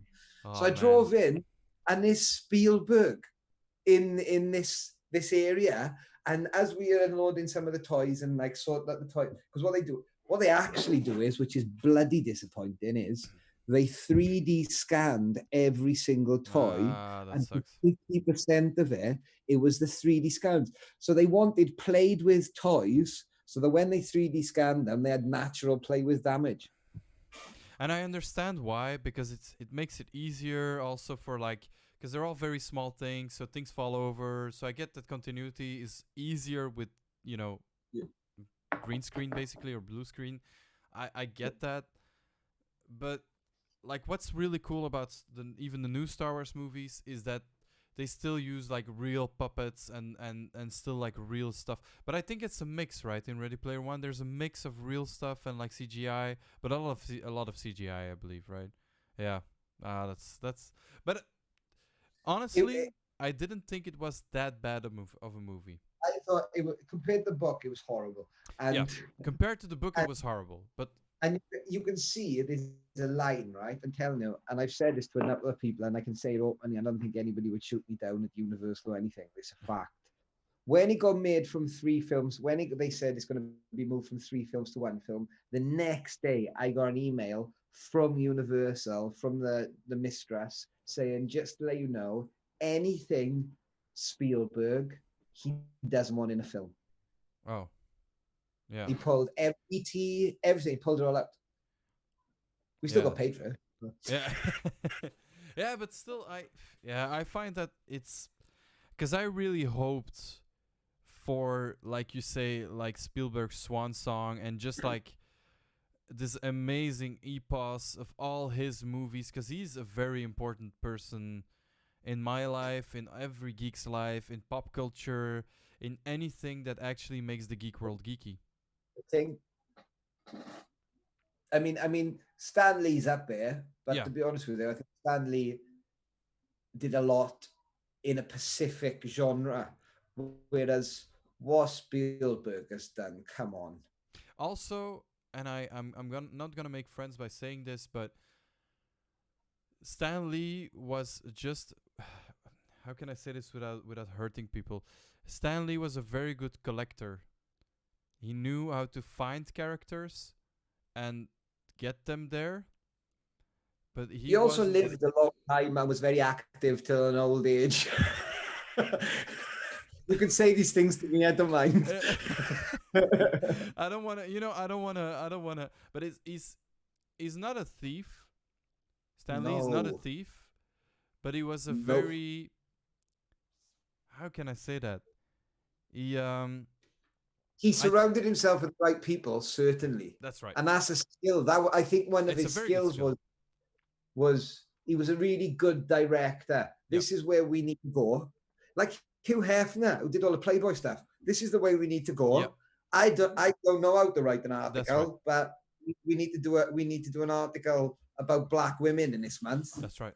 Do you know what I mean? Yep, In the that's right. 1960s, nobody else was doing it, but he would That's right. find somebody who did. And that's a That's right. skill, man. That's right. It's like Not his own creativity wasn't amazing. that's right. Yeah, that's right. Okay, that's what I wanted to say. It's same thing with George Lucas. He's not a very good director. He's not a very good storyteller, but he just found the right people to do his idea.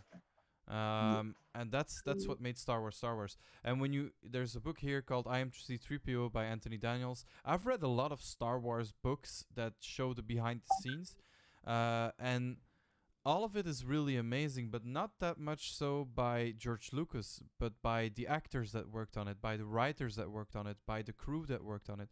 I've read a book by Roger Christian, who we had as a guest. He was the guy that built the sets. Yeah. He's an amazing person. What's the name of that book? This one is I Am C-3PO, and the Roger Christian book, let me find out for you. I think it's a movie alchemist or something. Do you want to hear a story? Do you want to hear a story I Yes, got? tell me. So I lived in St. Albans, right? And years ago, I had a market stall in St. Albans. And this old boy came up to me, right? And he used to walk up the road every day with his shopping. Old boy. Look at the stall, carry on. And about 6 weeks, I'd been there for about 6 weeks. And it was I remember it was a raining day. I think he's passed away now. Oh. He looked at me and he said, son, I worked on that film. And I went, you what? And this is a true story. I think you can Google it. I think there's stuff online about it. And it turned out he was right. And I didn't really do much with it. Somebody else did really. But he had a leg of an R2D2 they never used in his garage. There was a welding job that they never finished, and he just took all money. And he worked at the welders, the fabricators. It's all genuine. And I think he went to like Vectis auction or one of the auctions. But literally walked past me, and I said to him one time, I said, "Should put that in auction, you should." And he came back. I'm sure he came back to me. I know because I know his family, and they came back. And they were like, "Oh yeah, like we got like 9-10 grand for it or something." Yeah, it's like crazy. It's crazy. Maybe more price. I'm gonna tell a story that I've heard, and I don't think a lot of people know. I'm not gonna name him, but you're gonna know it instantly who I mean. There was a guy, I think it was back in the 80s, probably something like that. He's now a British convention organizer. Oh yeah. Tom Cruise. Yeah, Tom Cruise. That's right. And he was one of the guys that actually went to the tip next to the Star Wars sets, just to ask, like, do you still need that? Like carpet from the Millennium Falcon, little pieces of, and he brought back so much. He's got heaps and heaps of that stuff. I don't know if that's like a... I'll tell you a good story, right? Tell me. So this gentleman, right, that you were talking about, we acquired through the shop. It was massive. It was an 8-foot Empire Strikes Back, like almost polystyrene shop display, right? Yeah. It was massive. Like huge. When we picked it up, I could barely get in a van, right? And I had a big van, and they had a jumbo Sprinter. Right? It was massive. And I'm like, oh, I don't know what we're gonna do with this. Like, I was in right stump because I'm like, I got nowhere to put there. Yeah, it's just too big. So I rang him, like I contacted him out the blue, and he took it in the end. And I think he's got plans. I think this might be one of the offices up there. He's doing plans with it to do something with it. Or that was years ago, years and years ago. That's cool, man. Yeah, I know someone that that found like one of those Millennium Falcon store displays, like Yeah. the really huge ones. And he made a coffee table with it, and it's not what I would put it as a coffee table, but it looks cool. It's pretty cool. Okay, what were we talking about? You were showing us some toys. I keep interrupting you. I to be honest with you, I'll show you a couple of last bits, but to be Yes. honest with you, we covered so much. I'll do you one last quick lesson because I think I should. So, anybody in the chat who has a question? Does anybody in the chat have questions? Don't be shy. Just write down your question, and we'll get to it. If anybody has a question, you can write it down in the chat.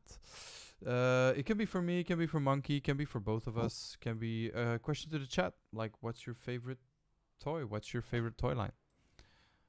All right. We kind of saw a little glimpse of it. Yeah. You know what? And I'm gonna admit it now. Finally, I had My Little Ponies when I was a kid. Let me tell you, right? I understand what I could never understand, right? I think they missed the trick, man, because they marketed them at girls. Yeah. But they're horses. Yeah. Everybody likes an horse. Yeah. That's right. That's right. They could have made them cooler, you know, like if you understand what I mean. They only had well, that's what they've done now, innit? They've slipped the few boy edgy stuff and then they made it cooler now. But Care Bears, really, when you think what American Greetings did with Care Bears, they took some artists' cards, some birthday cards, and turned them into a toy line that was acceptable for boys and girls. Yeah. There wasn't a toy line like that before. Care Bears really broke them out. Yeah, it's true. Yeah, because okay, things like Smurfs maybe and stuff before, but I think genuinely Care Bears. Yeah, because Care Bears, I remember even in my days were for boys and for girls. Yeah. Now I think the line is less divided. I don't think that there's a lot of boys toys and girls toys. I think girls play with everything and boys as well. You know, we went to, our parents went to a shop. And I suppose you tell them what you want before, but essentially the shop told them which aisle they went down, whether they went down the pink aisle or the blue aisle. Yeah. I had that as well. Like I think in the 90s, Brechtelica is about my age, I think, or maybe a bit younger. And I think up until the 90s there was the boys section and the girls section, but I don't think that exists anymore in like modern toy shops. I think it's just all together, which is cool, man. And that's what it should be, because Brechtelica is also sharing a story. He's saying, I had a sister who had My Little Ponies, but it was really awesome, so I played with them too.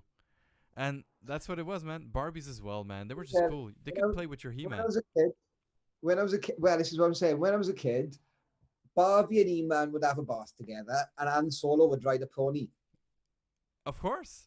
Because that's what you say, imagination required, and that's and they're pretty cool. What I don't understand is there's like a mega fan club of those, and they're called the Bronies. I don't know if you've heard about that, and it's like I don't know, like male My Little Pony fans, but they are like super into it, and no girls allowed, and it's like I'm like that's a bit strange, but. To each his own. There's lots of different E's now. Yeah. Different groups of types of pony clip. Do you know what these are called? No, tell me. It's an interesting one. You know all these things about toys, and you've never stopped to ask what these are called. Yeah, I don't know. Oh, yes, I do know. Come man. on. Is it not butt stamps or butt? Coochie marks. That's what they call them. Really? Coochie marks. Yeah. Bertelica says my favorite toys as a kid were Action Man. Yeah, Action Man is a thing that's also a very long line of toys. Dr. X. So in the UK, in Action, so Action Force in the UK, Action Force quite a lot across Europe. Obviously, we had the GI Joe as well, was more American thing. Yeah. What's interesting then is I've got friends from Norway or Sweden who have GI Joe cards that say Action Force or the equivalent in their language, and have the figure with a gun, but on the front of the card, the gun has been removed, has been painted out, or that actually it's actually been redrawn completely. Like censored. If you ever come across some of them, grab me some, They're because super rare. they are super rare. That's crazy. Yeah, that's I didn't even know that story. That's the No, first time. There's a little bit of snobbery in toy world. I think the Americans do assume they have the best toys. That's right. Yeah. I've And noticed that on the groups. Yeah. Within my travels and within my experience of a lot of people from all around the world that are walking in the shop every day, dude, you know, I meet a lot of people That's right. every That's day. right. Not just toy people, just people. Yeah. You know, and we've all got stories about toys. Even a toy collector can tell you a story, you know? That's right. Yeah. Yeah, it's Right. So they came yeah. in two types. I can do this really quick. With a round foot like this is a concave foot. What you're really looking for is a flat foot stamp. So they were Italian made, and it means the foot is flat with a stamp, and that means they're like your first 12. Oh, really? So they're super rare, like mega rare. They're just more desirable. Yeah. Okay. Got it. Yeah. I struggle with the word rare now because of eBay. I used to. I remember which one I have. I had a gray one with stars on its butt. That's the one I had. A gray one with stars on their butt. I gave my Action Man away when I was a bit older. Stupid me, he says. Yeah, I think we all gave toys away. I think we all did that mistake. The flocked hair and the evil eye.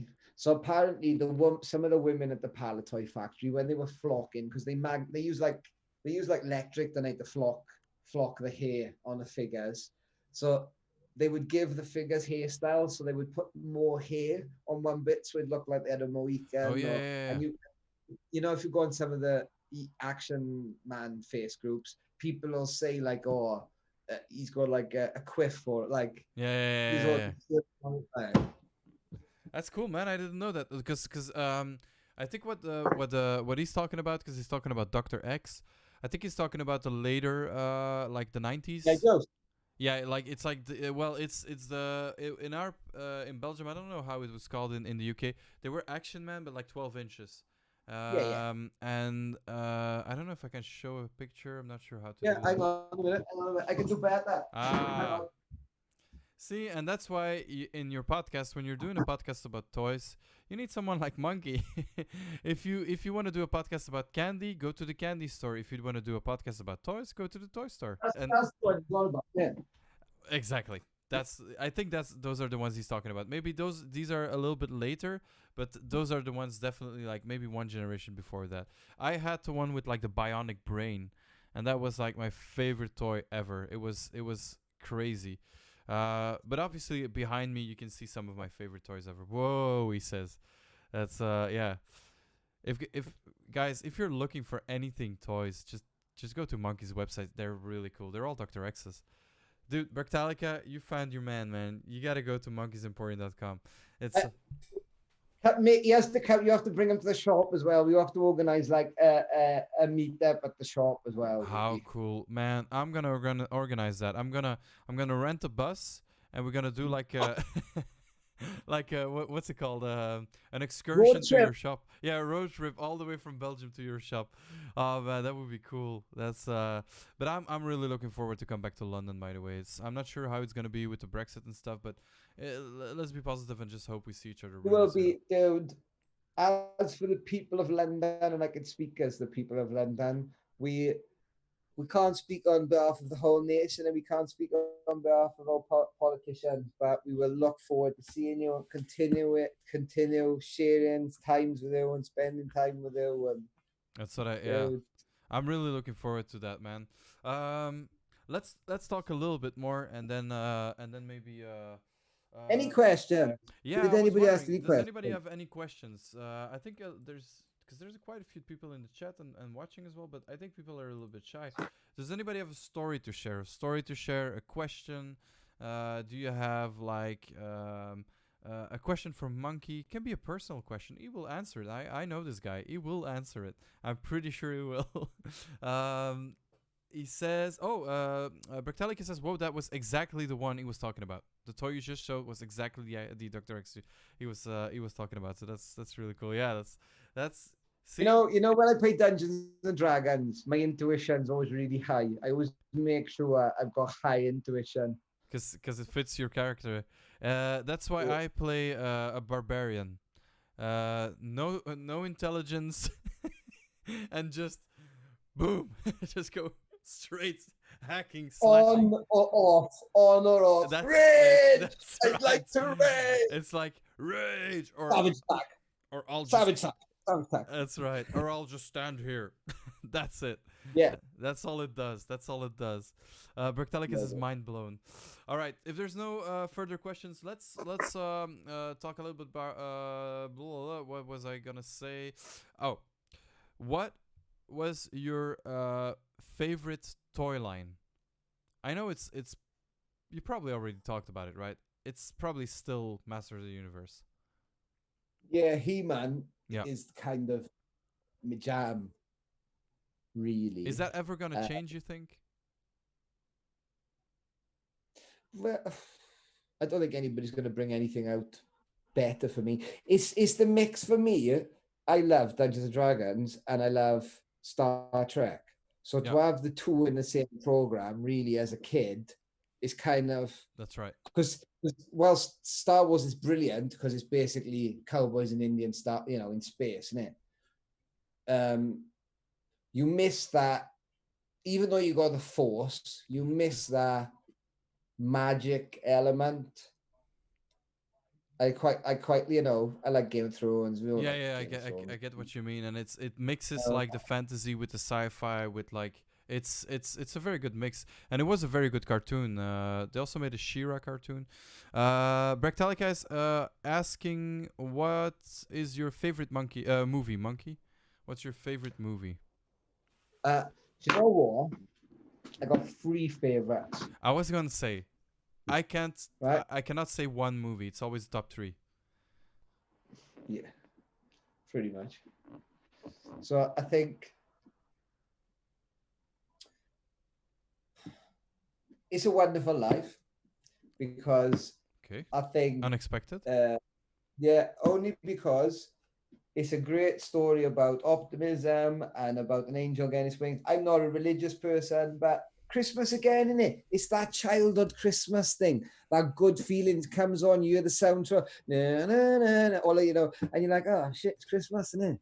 Like, it gives you that feeling. Then, now, for a long time, of course, I loved Empire Strikes Back. Come on. Yeah. Come on. Yeah. But if I have to choose a favorite one, it would be Empire as well. More recent, without a doubt, Shaun of the Dead. Really, Shaun of the Dead?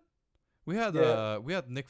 Isn't he like a client of yours as well? I'm not sure if you're allowed to say. Oh yeah, that's what I thought. We had not Simon, but we had Nick Frost as a guest to our Comic Cons. Pretty cool guy. Simon's cool. I really like Simon, and he's always been really polite to me. And because again, like, I think he got to know about the shop because of Ready Player One. Oh really? Yeah. He's a big collector as well. Well, big. He's a collector as well, right? Yeah, I mean, I'm amazed we live in a world where we are surrounded, or particularly you and me, surrounded by these collectors who have treasure troves of stuff. Yeah. Like really Cavern of Alibaba kind of, There's certain people out there who are celebrities who possibly don't need to have rooms of it. Yeah. But can just kind of get what they want and just buy, yeah. Get it. Not everybody is inclined to collect all 12 box variants of a rebel transporter. That's right. I think it's a little bit the same like me. I never have that. Well, this speaks for itself, but I don't really have that like hoarder mentality, if you can call it like that. I don't like the word hoarder because it's very negative. But I'm not a complete list. I as you can see behind me, it's bits and bobs of things I like. It's just I just buy that and that and that, and you can still be a big collector, because I've got a whole bunch of stuff on this side of the table.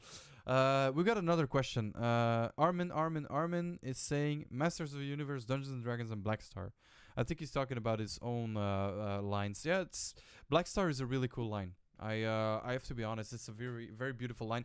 Not very well known, except by collectors really. Most collectors, vintage toy collectors, know it, but not that much because it wasn't super popular. I think back in the day. I mean, it was E-Man, wasn't it? Yep, basically, yeah, that's right, yeah. And I love the dragon in it, like the fact that he was, like the dragon, yeah, because man, you're Welsh, so you must love dragons. I do. Who left that comment? Who was that? It's Armin. 4 times. Armin, good skills. He said they had the Firestones. Yeah, good stuff.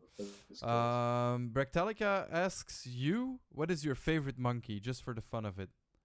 So, monkey, what's your favorite monkey? Except yourself, monkey. You're our favorite monkey. Thank you. Do you know, a lot of the monkey stuff is cruel, innit? I went to see monkeys once and they were dancing. It was horrible. And because they were making them dancing little like. However, I think my favorite monkey, for a little bit, I got to live in Barbados. Oh. And I was singing over there because I was doing gigs. I told him I'm a prostitute, whether it's punk or Pavarotti, I don't care really. Just pay me.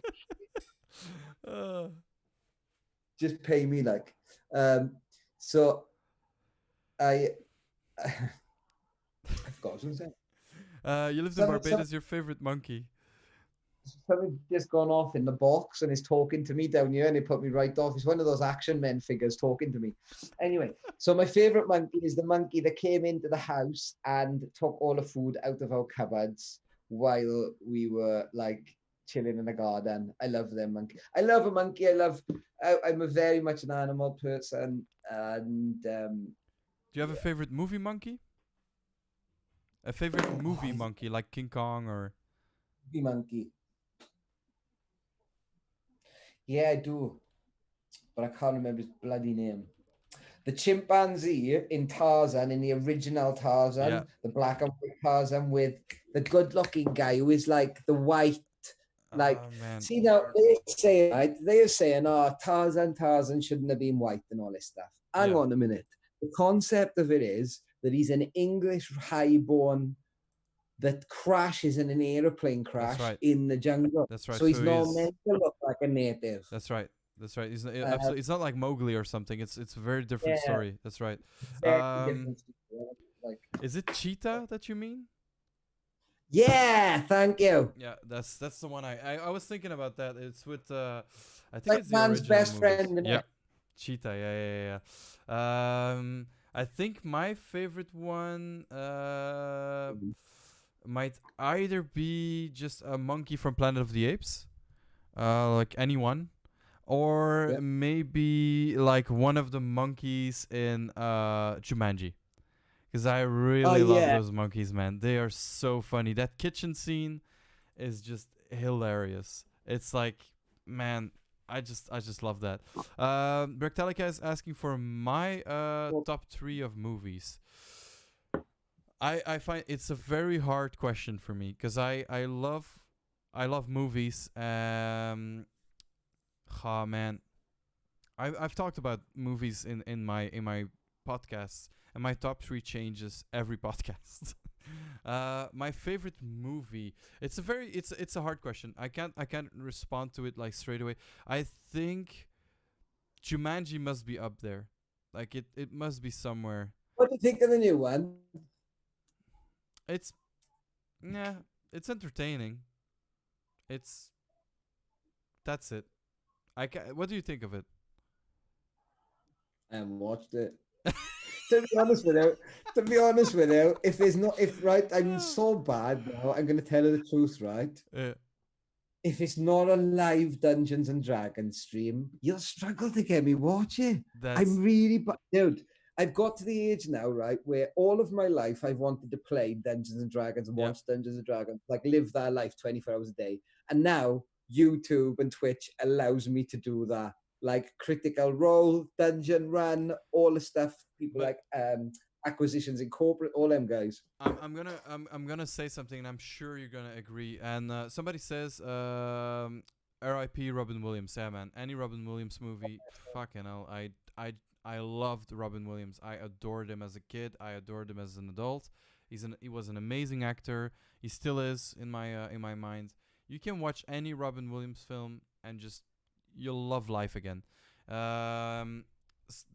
That's Critical Role is what I was gonna say. Has changed the game for role playing in a huge way.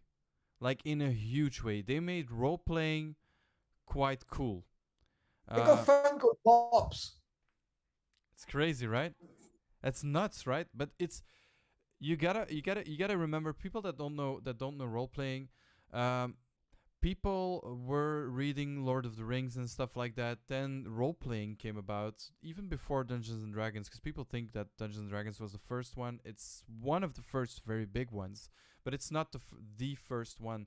It's the first one with a set system, but it's not the first role playing game. People wanted to be characters of their favorite books or favorite whatever they did. People were tagging stuff on the walls. Frodo lives about Lord of the Rings back in the 80s and stuff when they were role playing Lord of the Rings. It comes from such a very niche and dark and very small group of people playing it in Europe, at least. In America in the 80s, a lot of kids played it in their cellars, but in their in their basements. But in Europe, I don't know how it was in the UK. It was so small here, like D&D or It was a massive thing, I think, all across Europe. I think the satanic angle, yeah, people flock to. So the same audience that's now listening to Metallica and Iron Maiden are now falling in love with the whole artwork. yeah. It all gets mashed together. I'm gonna get something. I can still hear you. You almost get this metal element to it. Whereas now, Dungeons and Dragons, they got a thing called D&D Beyond, a new the website on the pad, which is amazing. And more for me, classic. Do you know what was the game changer? That's a great set. Adam, my DM's just got a great one. Do you know the game changer for me that changes everything? And you hit there on the head earlier because you said you love simplicity in your games. Yep. Version 5.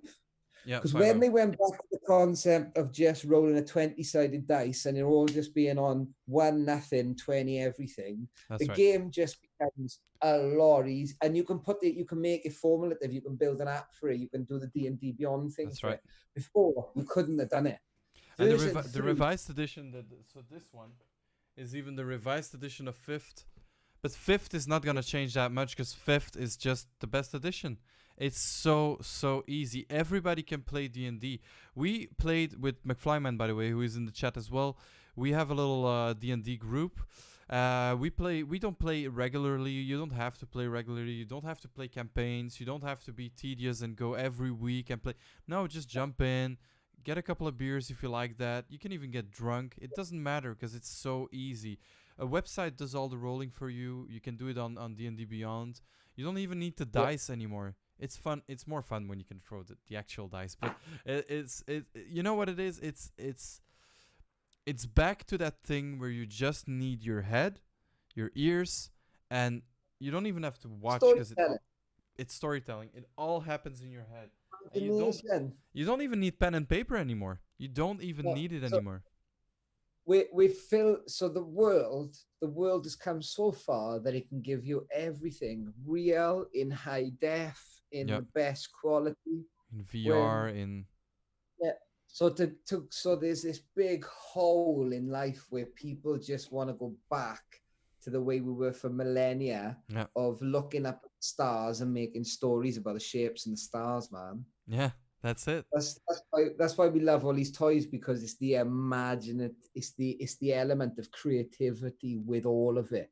Whether it's the cartoon, whether it's the film, and the unknown and the possibilities, and That's right. we are some lucky people to live. I'm telling you, we are lucky. Maybe our parents. I'll take it back. I think our parents were the generation that had it probably the best. Yeah, I think so as well. Yeah. I think so as well. Even my parents, I think, had probably like the best time because everything was changing and it was just on that verge, that verge of tilting, and everything was new and wow, and it's all gonna You happen could now. still, people would, through our parents' generation, they were able to buy houses easy. There was almost a Yep. system in place to get married into a, whereas now, Yeah, it's just hard. Everything is consumerism and trashable, and that's the problem now. Is that you can't get any durable things anymore, and that's not only in toys. That's in everything. In everything. Um, Brechtalika is asking the Stranger Things set. Yes, that was the Stranger Things set. You get 2 figures inside of it. It's a nice set. I bought a vintage one from you, first edition red box from you that I bought.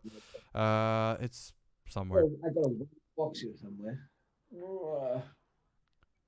I got a white box here somewhere. I'll see. I can't get to that. Armin agrees. He says 70s and 80s was the best time ever. I agree. I haven't.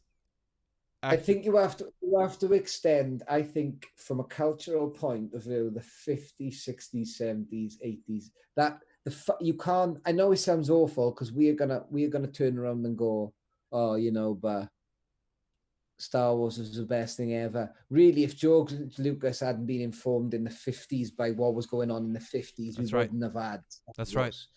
So, and I know Metropolis happens a lot further back. God, a lot further back. But in reality, It's it's that Second World War, innit? The end of that Second World War, kind of all of these people looked at each other and kind of went, well, what are we going to do now, then? That's right. And they just did stuff.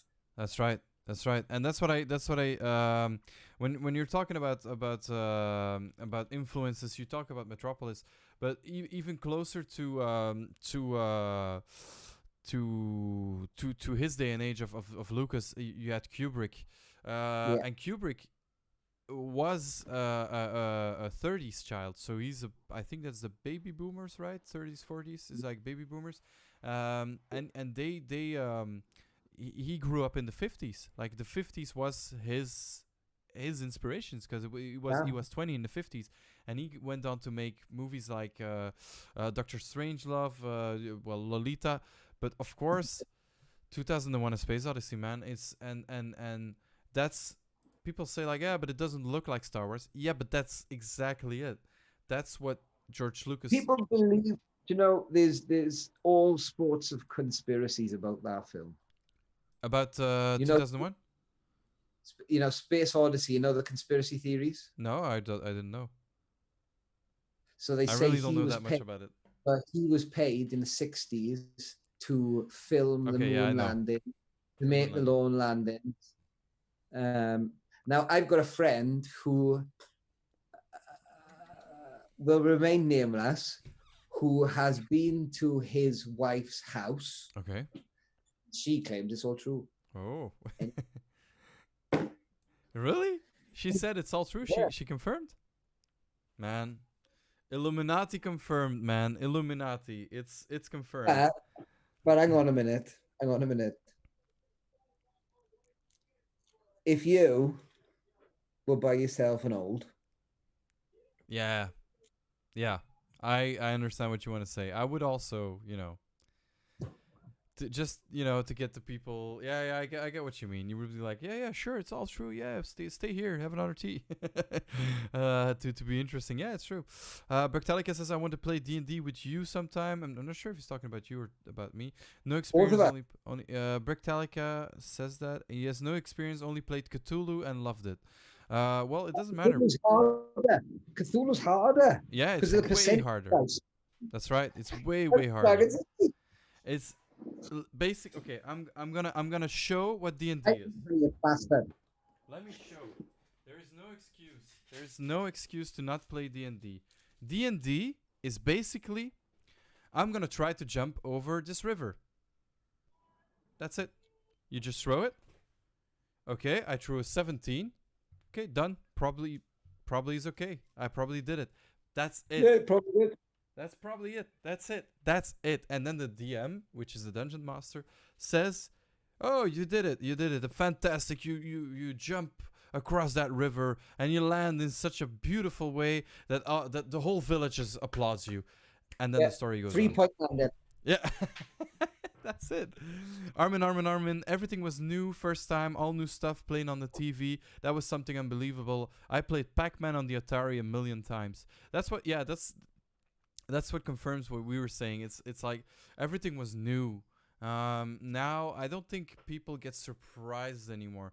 VR is a big thing though, but it already exists since the 90s. But see, the thing is, right? See, there's that thing of, if you write, it'll happen. Religions have been using that for years as excuses for things. Write it down, and then eventually, in a lame fucking way, you can link the events from the writing to the world around you. Whereas, genuinely, what Gene Roddenberry did with the Star Trek stuff in particular was kind of go, well,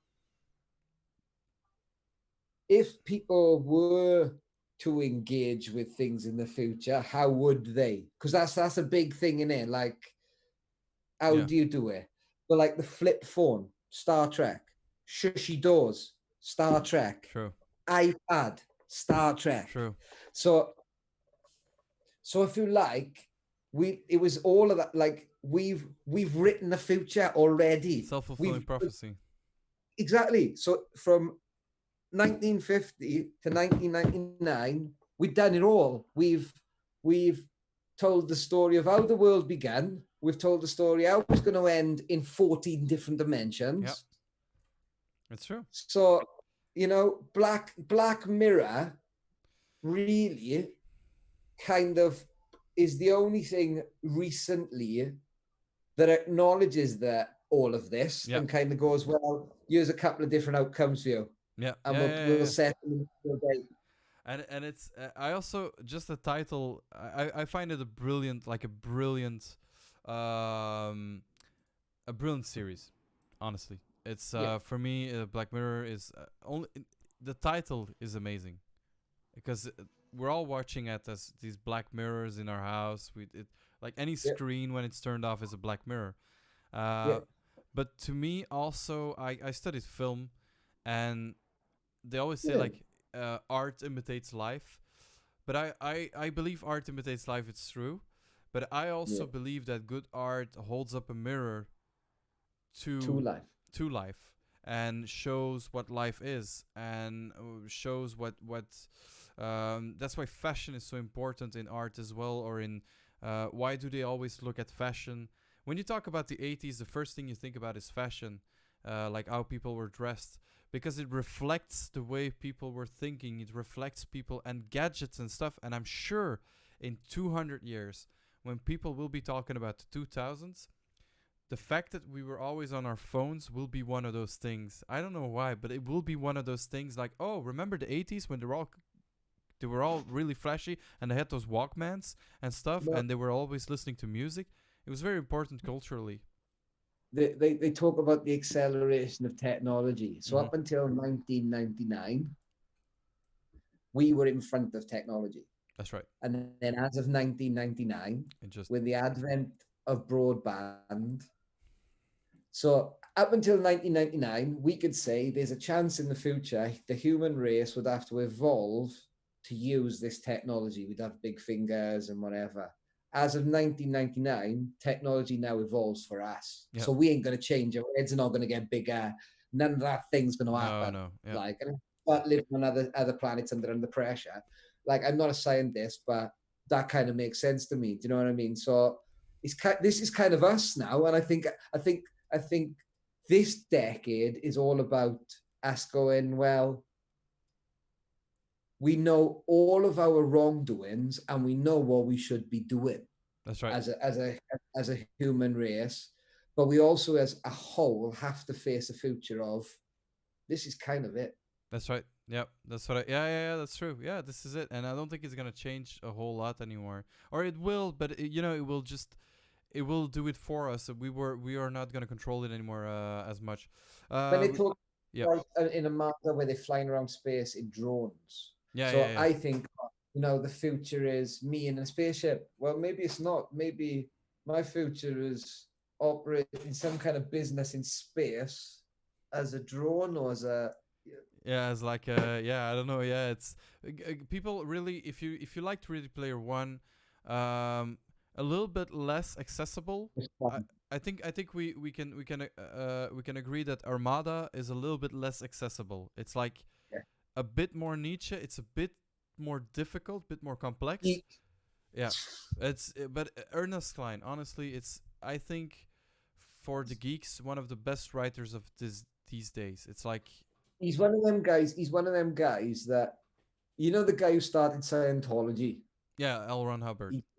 He just kind of wrote a book and then went, right, that's a religion. That's right. You get Ernest Cline's one of them guys that you reckon in 1,000 years, if they found this book, definitely they'd be like, oh my God, this must have been their Bible. I totally agree. Do you know what I mean? I agree. I totally agree. It feels real. It feels close to what we are. We are at the verge of going to that. I think it's amazing writing. It's if you don't like reading, you can listen to it as well. This is not sponsored, by the way, but yeah, and it's Will Wheaton from Star Trek. And it's he's amazing. He's super. I love him. I love him. He's an amazing guy. He's done amazing things. We've met a lot of people in the shop. Mhm. We have. We've never had him. No, it's one of those guys, man. He just doesn't come outside that much, man. He doesn't do that many Comic Cons either. Very accessible. Like, in all fairness, he's always on Instagram. He's always on Facebook. Yep. He just doesn't come out to play much, does he? No, he's a geek, man. He stays at home and he plays games. Honestly, that's true. That same as us, man. We got some stuff happening in the chat. I almost died in Cthulhu by falling off the stairs 2 times. My girlfriend wanted to cure me and rolled the wrong number. Another step closer to death. Crazy game it is. Well, D&D is kind of the same. Rolling ones. Oh man. Critical fail. Oh man. I'll get to the next question, Armin. I'll get to your question after this. You must have already have the session, and everybody has had the session. It's the session where everything goes great. You move through the dungeon like a breeze. It's amazing. You're rolling 20s. You're doing acrobatics as if it's been your whole life. And then you encounter like a rat or something, like the worst of enemies. And then you keep rolling once, and you just get like killed by 10 hit points teeny weeny tiny creature. It's worse the other way. So when you're DM, right, and you're trying to run a story, and you need roll for perception and like 1. Yeah, and you really have to get there because there's like an ending. Yeah, I've had that. McFlyman is in the chat, and we did our first campaign all together, me and a couple of friends, and I was the DM, and it was the first campaign I've ever done as a DM ever. I've done some like small things, and I had this story. It's so hard. Especially I chose the world of Ravenloft, which is like a very dark world, and I had Death House as my first campaign. Death House is like for people who don't know, Death House is one of the houses that worships like this big vampire. I'm not gonna spoil too much. That is in Ravenloft. It was a whole camp. They did a whole thing, didn't they? They went mental for it. It's called I think the whole campaign is called The Curse of Strahd or something. And Strahd is like a vampire, but I don't wanna spoil too much. It's a And good story. it's an amazing story. It's really good. Like the characters in it, you can do so much with it. So I changed it around so that it becomes easier. And the guys come into to Death House, and instead of exploring the house, they just go straight to the attic. I'm like, guys, there's 4 stories to explore, and you can't be like, yeah, no, you gotta go back down, guys, go back. No, you follow them. Can't do it. You can't. So they were like, and then they discover like the ultimate thing. I hid somewhere in the house. I hid like a doll house that was a perfect replica of the house, so that they could, when they discovered that and actually beat the people guarding it, they had a perfect map with all the secret passages. They found that within the first 20 minutes of being in the house, and I was like, but then. Funny thing is that all the secret passages, they knew everything. It took one more session to actually finish the dungeon. The thing. Because That's the thing, innit? The Yeah. stupid stuff catches him. They had so much bad luck. They were like, oh, where do we have to go now? What do we have to do? But it was so much fun. It was amazing. Armin asked, do you both like the new 2020 Modu toys? We talked about them earlier as well. I got one right here. Do we both like them? I like them. I got one. Open it. Sorry? You should open it. I think I should. Yeah, okay, let's do it. Come on, live on stream. Let's Oh, let's do it yeah! live on I haven't stream, seen inside one of these. I haven't Come on, then. opened any of them. Let's do it live Are you on sure stream. you want to do it? Are you sure you want to do it? Yeah, I'm sure. We can get you another one. I'll buy you another one off eBay. I opened another one. The You smaller should. ones. Let me show you first. These ones. Yeah. I think they look better out the packet than in them. Yeah, me too. Honestly, me too. Any of those, also these, the Star Wars, any of those Yeah. 375-inch are, in my opinion, look better outside. And also these. Out. I haven't These have good held one. Oh. Okay. Yeah. Well, not too bad. So it's got a nice accent. Yeah. Yeah, it can't move though. No, they took the rubber bands out the legs and they've Yeah. made them ball jointed. It's pretty. So the head, give the head a squeeze. Is it hard or It's soft? hard. Yeah. Yeah, they've done hard plastic. They've done. Yeah, that's. It's, Does the harness come off? Does the what? Yeah, See, it you know, does. the It does. bottom It does. Yep. Yeah. It does. And the paint job's lovely. I think that looks so much like, the opening credits. That Yes. skull on the opening That's right. I think the paint job is not too bad actually. In the package it doesn't really come to its right. No, it's nice. I can now honestly say I like it, because I like this action. I like them. And honestly, what I like as well, and this I haven't seen because you can't see it inside of the package, is That's why I wanted you to open it. Yeah. I wanted to open it for so long, man. So I've had people in the shop show them to me. I bought this from Forbidden Planet, and I'm like, I just want to have a look at one. So this is one of the weapons, Yeah. but it's So look at. it's flat on the. I don't really understand why. So so they've designed this so that it's it can't be mixed up with anything, but it's like the original design in it. But with the original one, you could put He-Man and Skeletor sword together, and it would make the power sword. Ah, okay. But So they they probably have did that. that- And then there's this one, who's just regular for him to hold, Yeah. probably. And then Yeah. what I really like, because this is 3D printed though, the quality is horrible, but Resin. the staff is pink, and I kind of like the it's a bit dark, but I kind of like the sculpt Yeah, on that's that. cool, man. Yeah, It's cool. Okay, let me No, just- let me give him and that's where and that's the problem with these, and that's the problem with all of these like 3D printed molds. He doesn't hold it like very well like it used to be, and you can see like sharp lines. You can't see them on the cam, I think, but there's like sharp lines where it's been cut off. Yeah, cleaned off the mold. Yeah, and that's a bit of a pity, mold. but You can give a bit of a sand or something.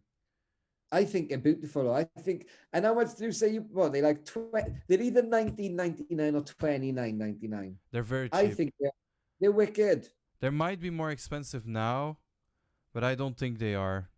I honestly don't think they are. And what I really wanted to see, because I hope it's not. Oh yes, it's not a picture. It's the actual comic. Oh no, Yeah, it's not. and they Oh, look at that. Now we know it's not. I thought it was the Ah. comic. It's just a card. So, do we both like it? So, it's not the comic. Yeah. That looks cool, man. Yeah, it's different. How does it stack up? I think it's. It stands up great, honestly. I wasn't expecting that. Wait, hold on. I think they're good homage. I think they're a solid homage. Yeah, they're very good homage. That's right. See? Yeah. It's pretty cool. I Yeah. like it. I honestly like it. And I don't know if I can do that now. Yeah, see. That sculpt is actually pretty nice. Yeah, it's good, isn't it? I kind of like that sculpt, and also his face. It's pretty nice. I But do like them. yeah, me too. I wasn't expecting that. I honestly wasn't expecting it because in the package you can't really see them. I'm not a very big He-Man fan. So for me, I actually bought it to get it out of the package, but then somebody told me like, "Don't get it out of the package. It's gonna be worth something." I don't believe that. I don't believe it's gonna be worth anything. It's like Power of the Force stuff, like green card. You know, Yeah. like They made zillions and billions of them, so it's never gonna be worth anything. I'm really glad that I did that, guys. It that was wicked. it was we needed a live stream to actually do it, guys. For the people in the stream, this is not a vintage toy. I have not taken a vintage toy We out kept of. the vintage one in the packet. We keep the vintage ones in the package. Armin says, I like him very much, but Mattel is not able to supply all the toy stores. Yeah, that's true, though. That's a bit of a problem with those. Because Walmart bought them all. Yeah, because Walmart bought them all. That's right. But he means the really new ones, like the 2020 ones. With the scare glow and stuff, they made scare glow again. But for many people, so here's my opinion. I know it's not, because I've got some collectible stuff as well in the back that's expensive. Monkey deals in them, and I'm sure you have a lot of collectible stuff as well that's worth, X amount of money. For me, personally, it would be the only way that I could ever get a scare glow. I cannot bring it up. I find one of the coolest figures in Motu, even though I'm not a Masters of the Universe collector. But the fact that they re-released it for like €40 or something would for me be the only way that I could get one. Because I will not be able to buy... On card. Sorry? On card. On card, yeah, that's what. Yeah, on card. A loose one might be like, I don't know. You can still find them. But on card, man, what does that go for? A nice All one. All I know is I watched an eBay auction last weekend and a He-Man mint on card, 8-back graded 85, sold at £7,950. Never in my life will I ever buy that. Ever. And I've got very nice toys that I got. I've got very nice things in the back. Let's put it in proportion and let's say, what's again? Let's have a look. Yeah, you can. Oh, he's got beautiful stuff. Well, you know he's got beautiful stuff.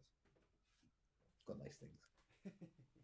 All right. Let's put it in proportion. You were saying. So to put it in proportion, the other week, a vinyl Cape Jawa sold on a Palatoy card for £30,000.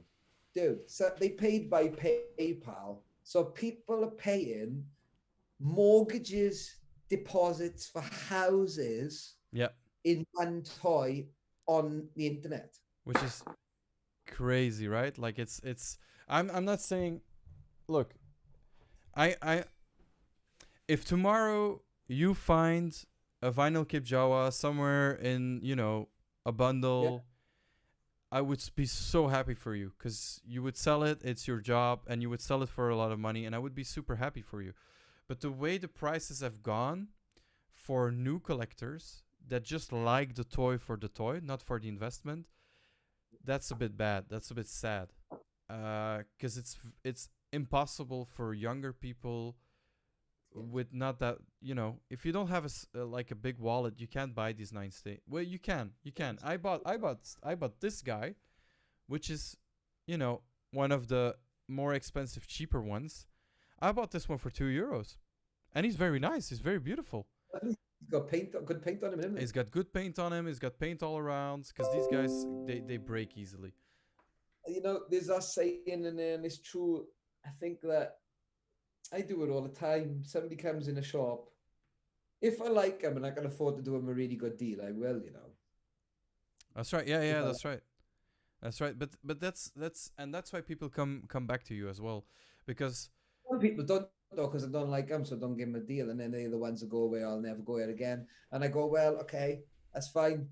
We couldn't really be on the same page. With that's stuff. right. That's right. I think it's that thing of because I have to make a living out of it. Yeah, it's your job. Yeah. I think. What am I looking for? I suppose. As much as I know it sounds odd, and it's my shop, right? I'm doing this, right? As much as I need all the customers in the world, I don't have to deal with arseholes. I don't work for like Tesco's and I have to put up with certain.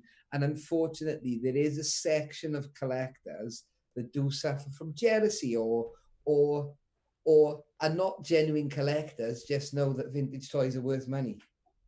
Yeah. And that's right. Yeah, I get what you mean. We have a vintage group, vintage Star Wars group in Belgium called Vintage Star Wars Belgium.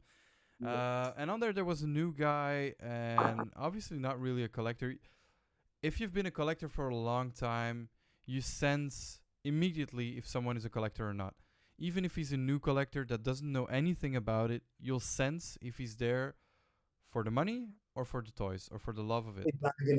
If they've watched every episode of Toy Hunter. Yeah, exactly, man. That's exactly what I was gonna say.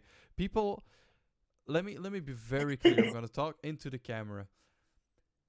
Toy Hunter is not a real thing. It's a show.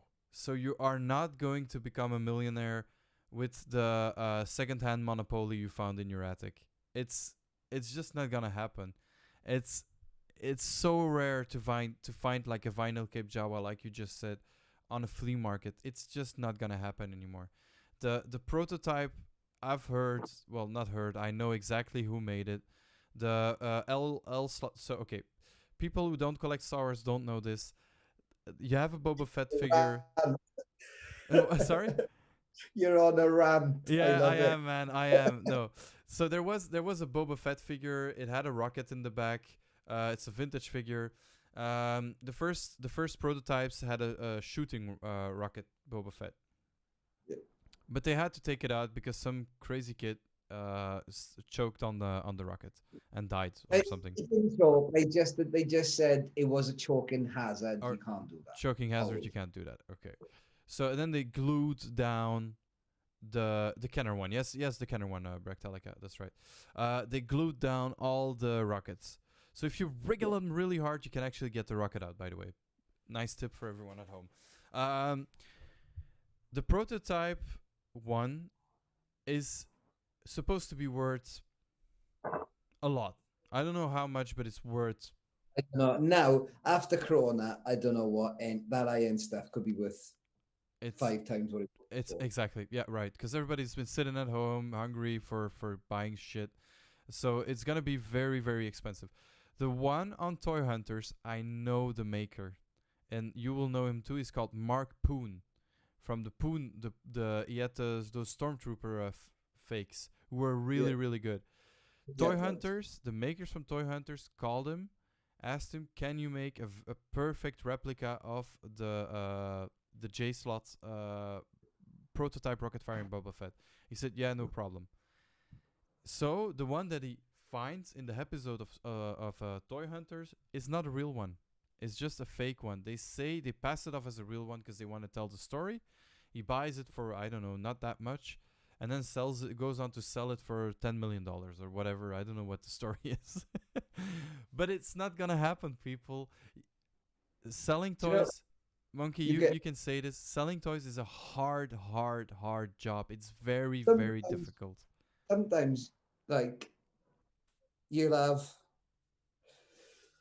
There's two ways it comes in. It either comes in mint on card and you have to pay for it, or it comes in £1 an item almost. That's right. And like,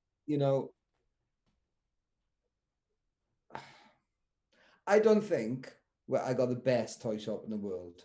I think Farpoint Toys in America is amazing. I think Dallas Vintage Toys is amazing. I think that Leicester Vintage Toys is amazing. I love all these amazing people.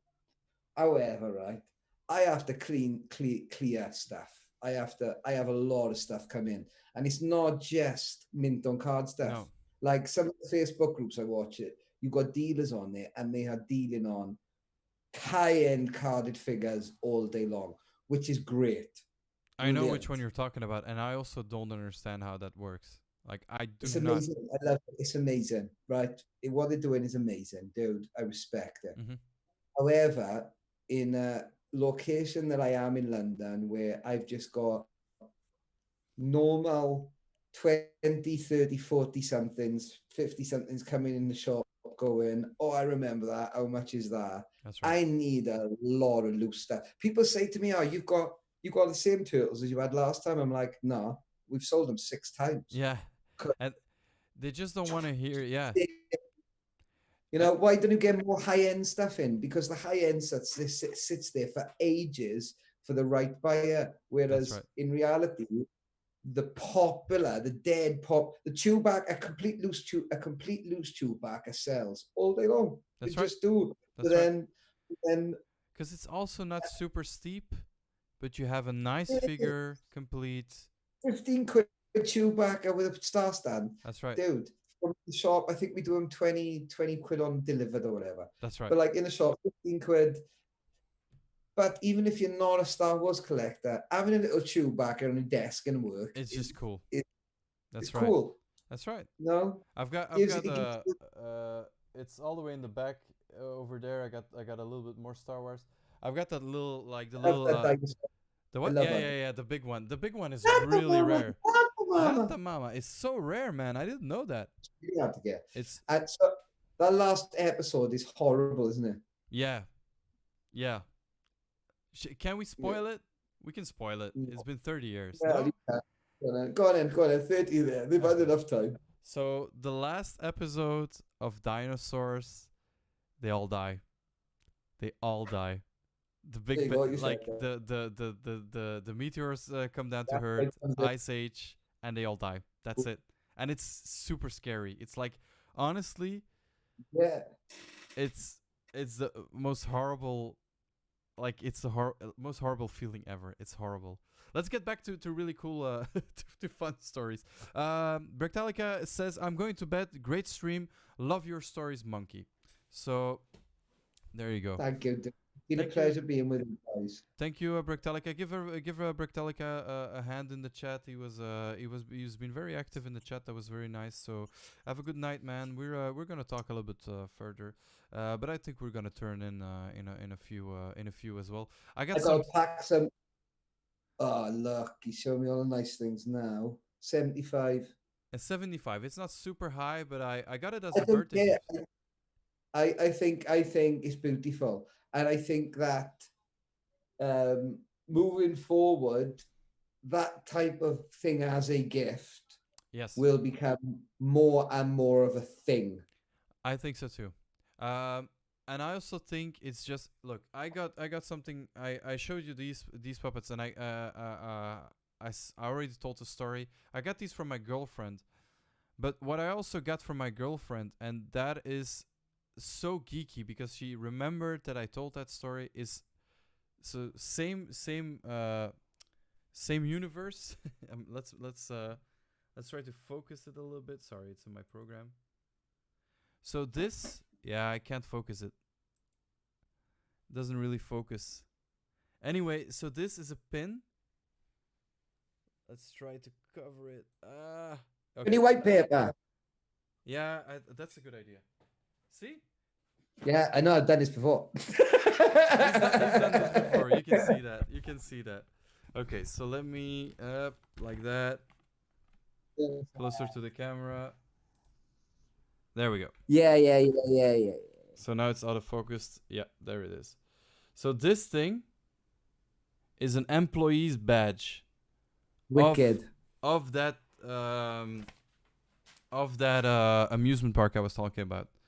And it's an employee's badge because on the back it says employees, so it's not from the collection. And I got that from my girlfriend. And my mother passed away and she worked there, so it obviously means a whole lot to me. I don't know why I came on that. What we were talking about. Yeah, things as gifts. Yeah. Geeky things as a gift. And I honestly giving people a moment of escapism. Yes, exactly. And that's what I wanted to say. Getting that for me was worth so much more than anything I've ever gotten, because it's just such a, like, I got this thing from you and it's been standing here honestly, and it moved with Every me. time I look at it, I wanted to think of like having fun and like Exactly. life. And you chose that one out because it's drinking all the beers, and you were like, yeah, Belgium, let's get this one. That's a good, and that's what I mean. It's you can, with a toy or with something like that, a collectible, you can give someone something so special that was from a time when people mostly had less worries or were just, it's a piece of escape. You were a kid.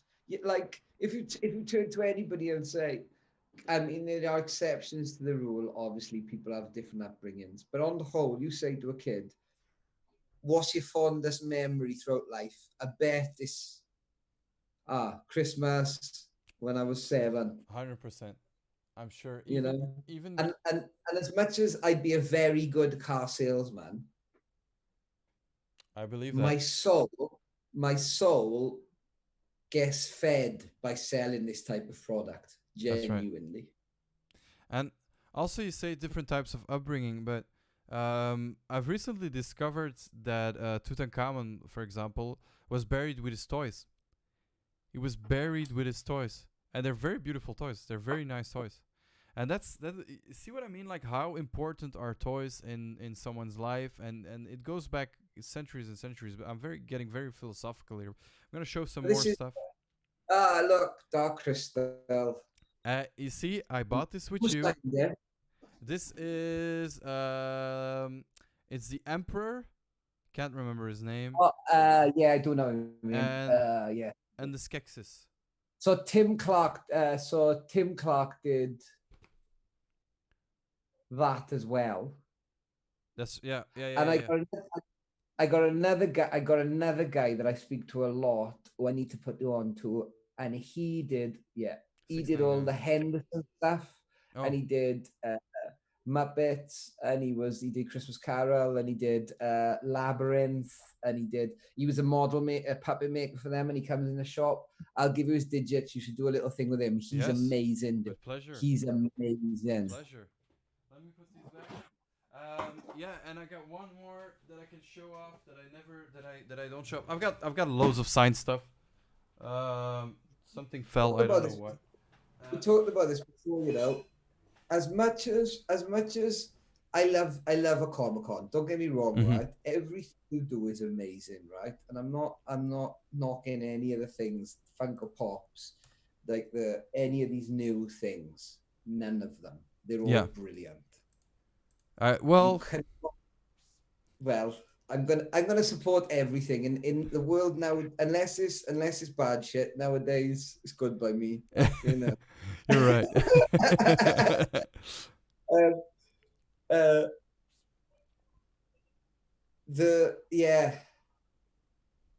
You can't.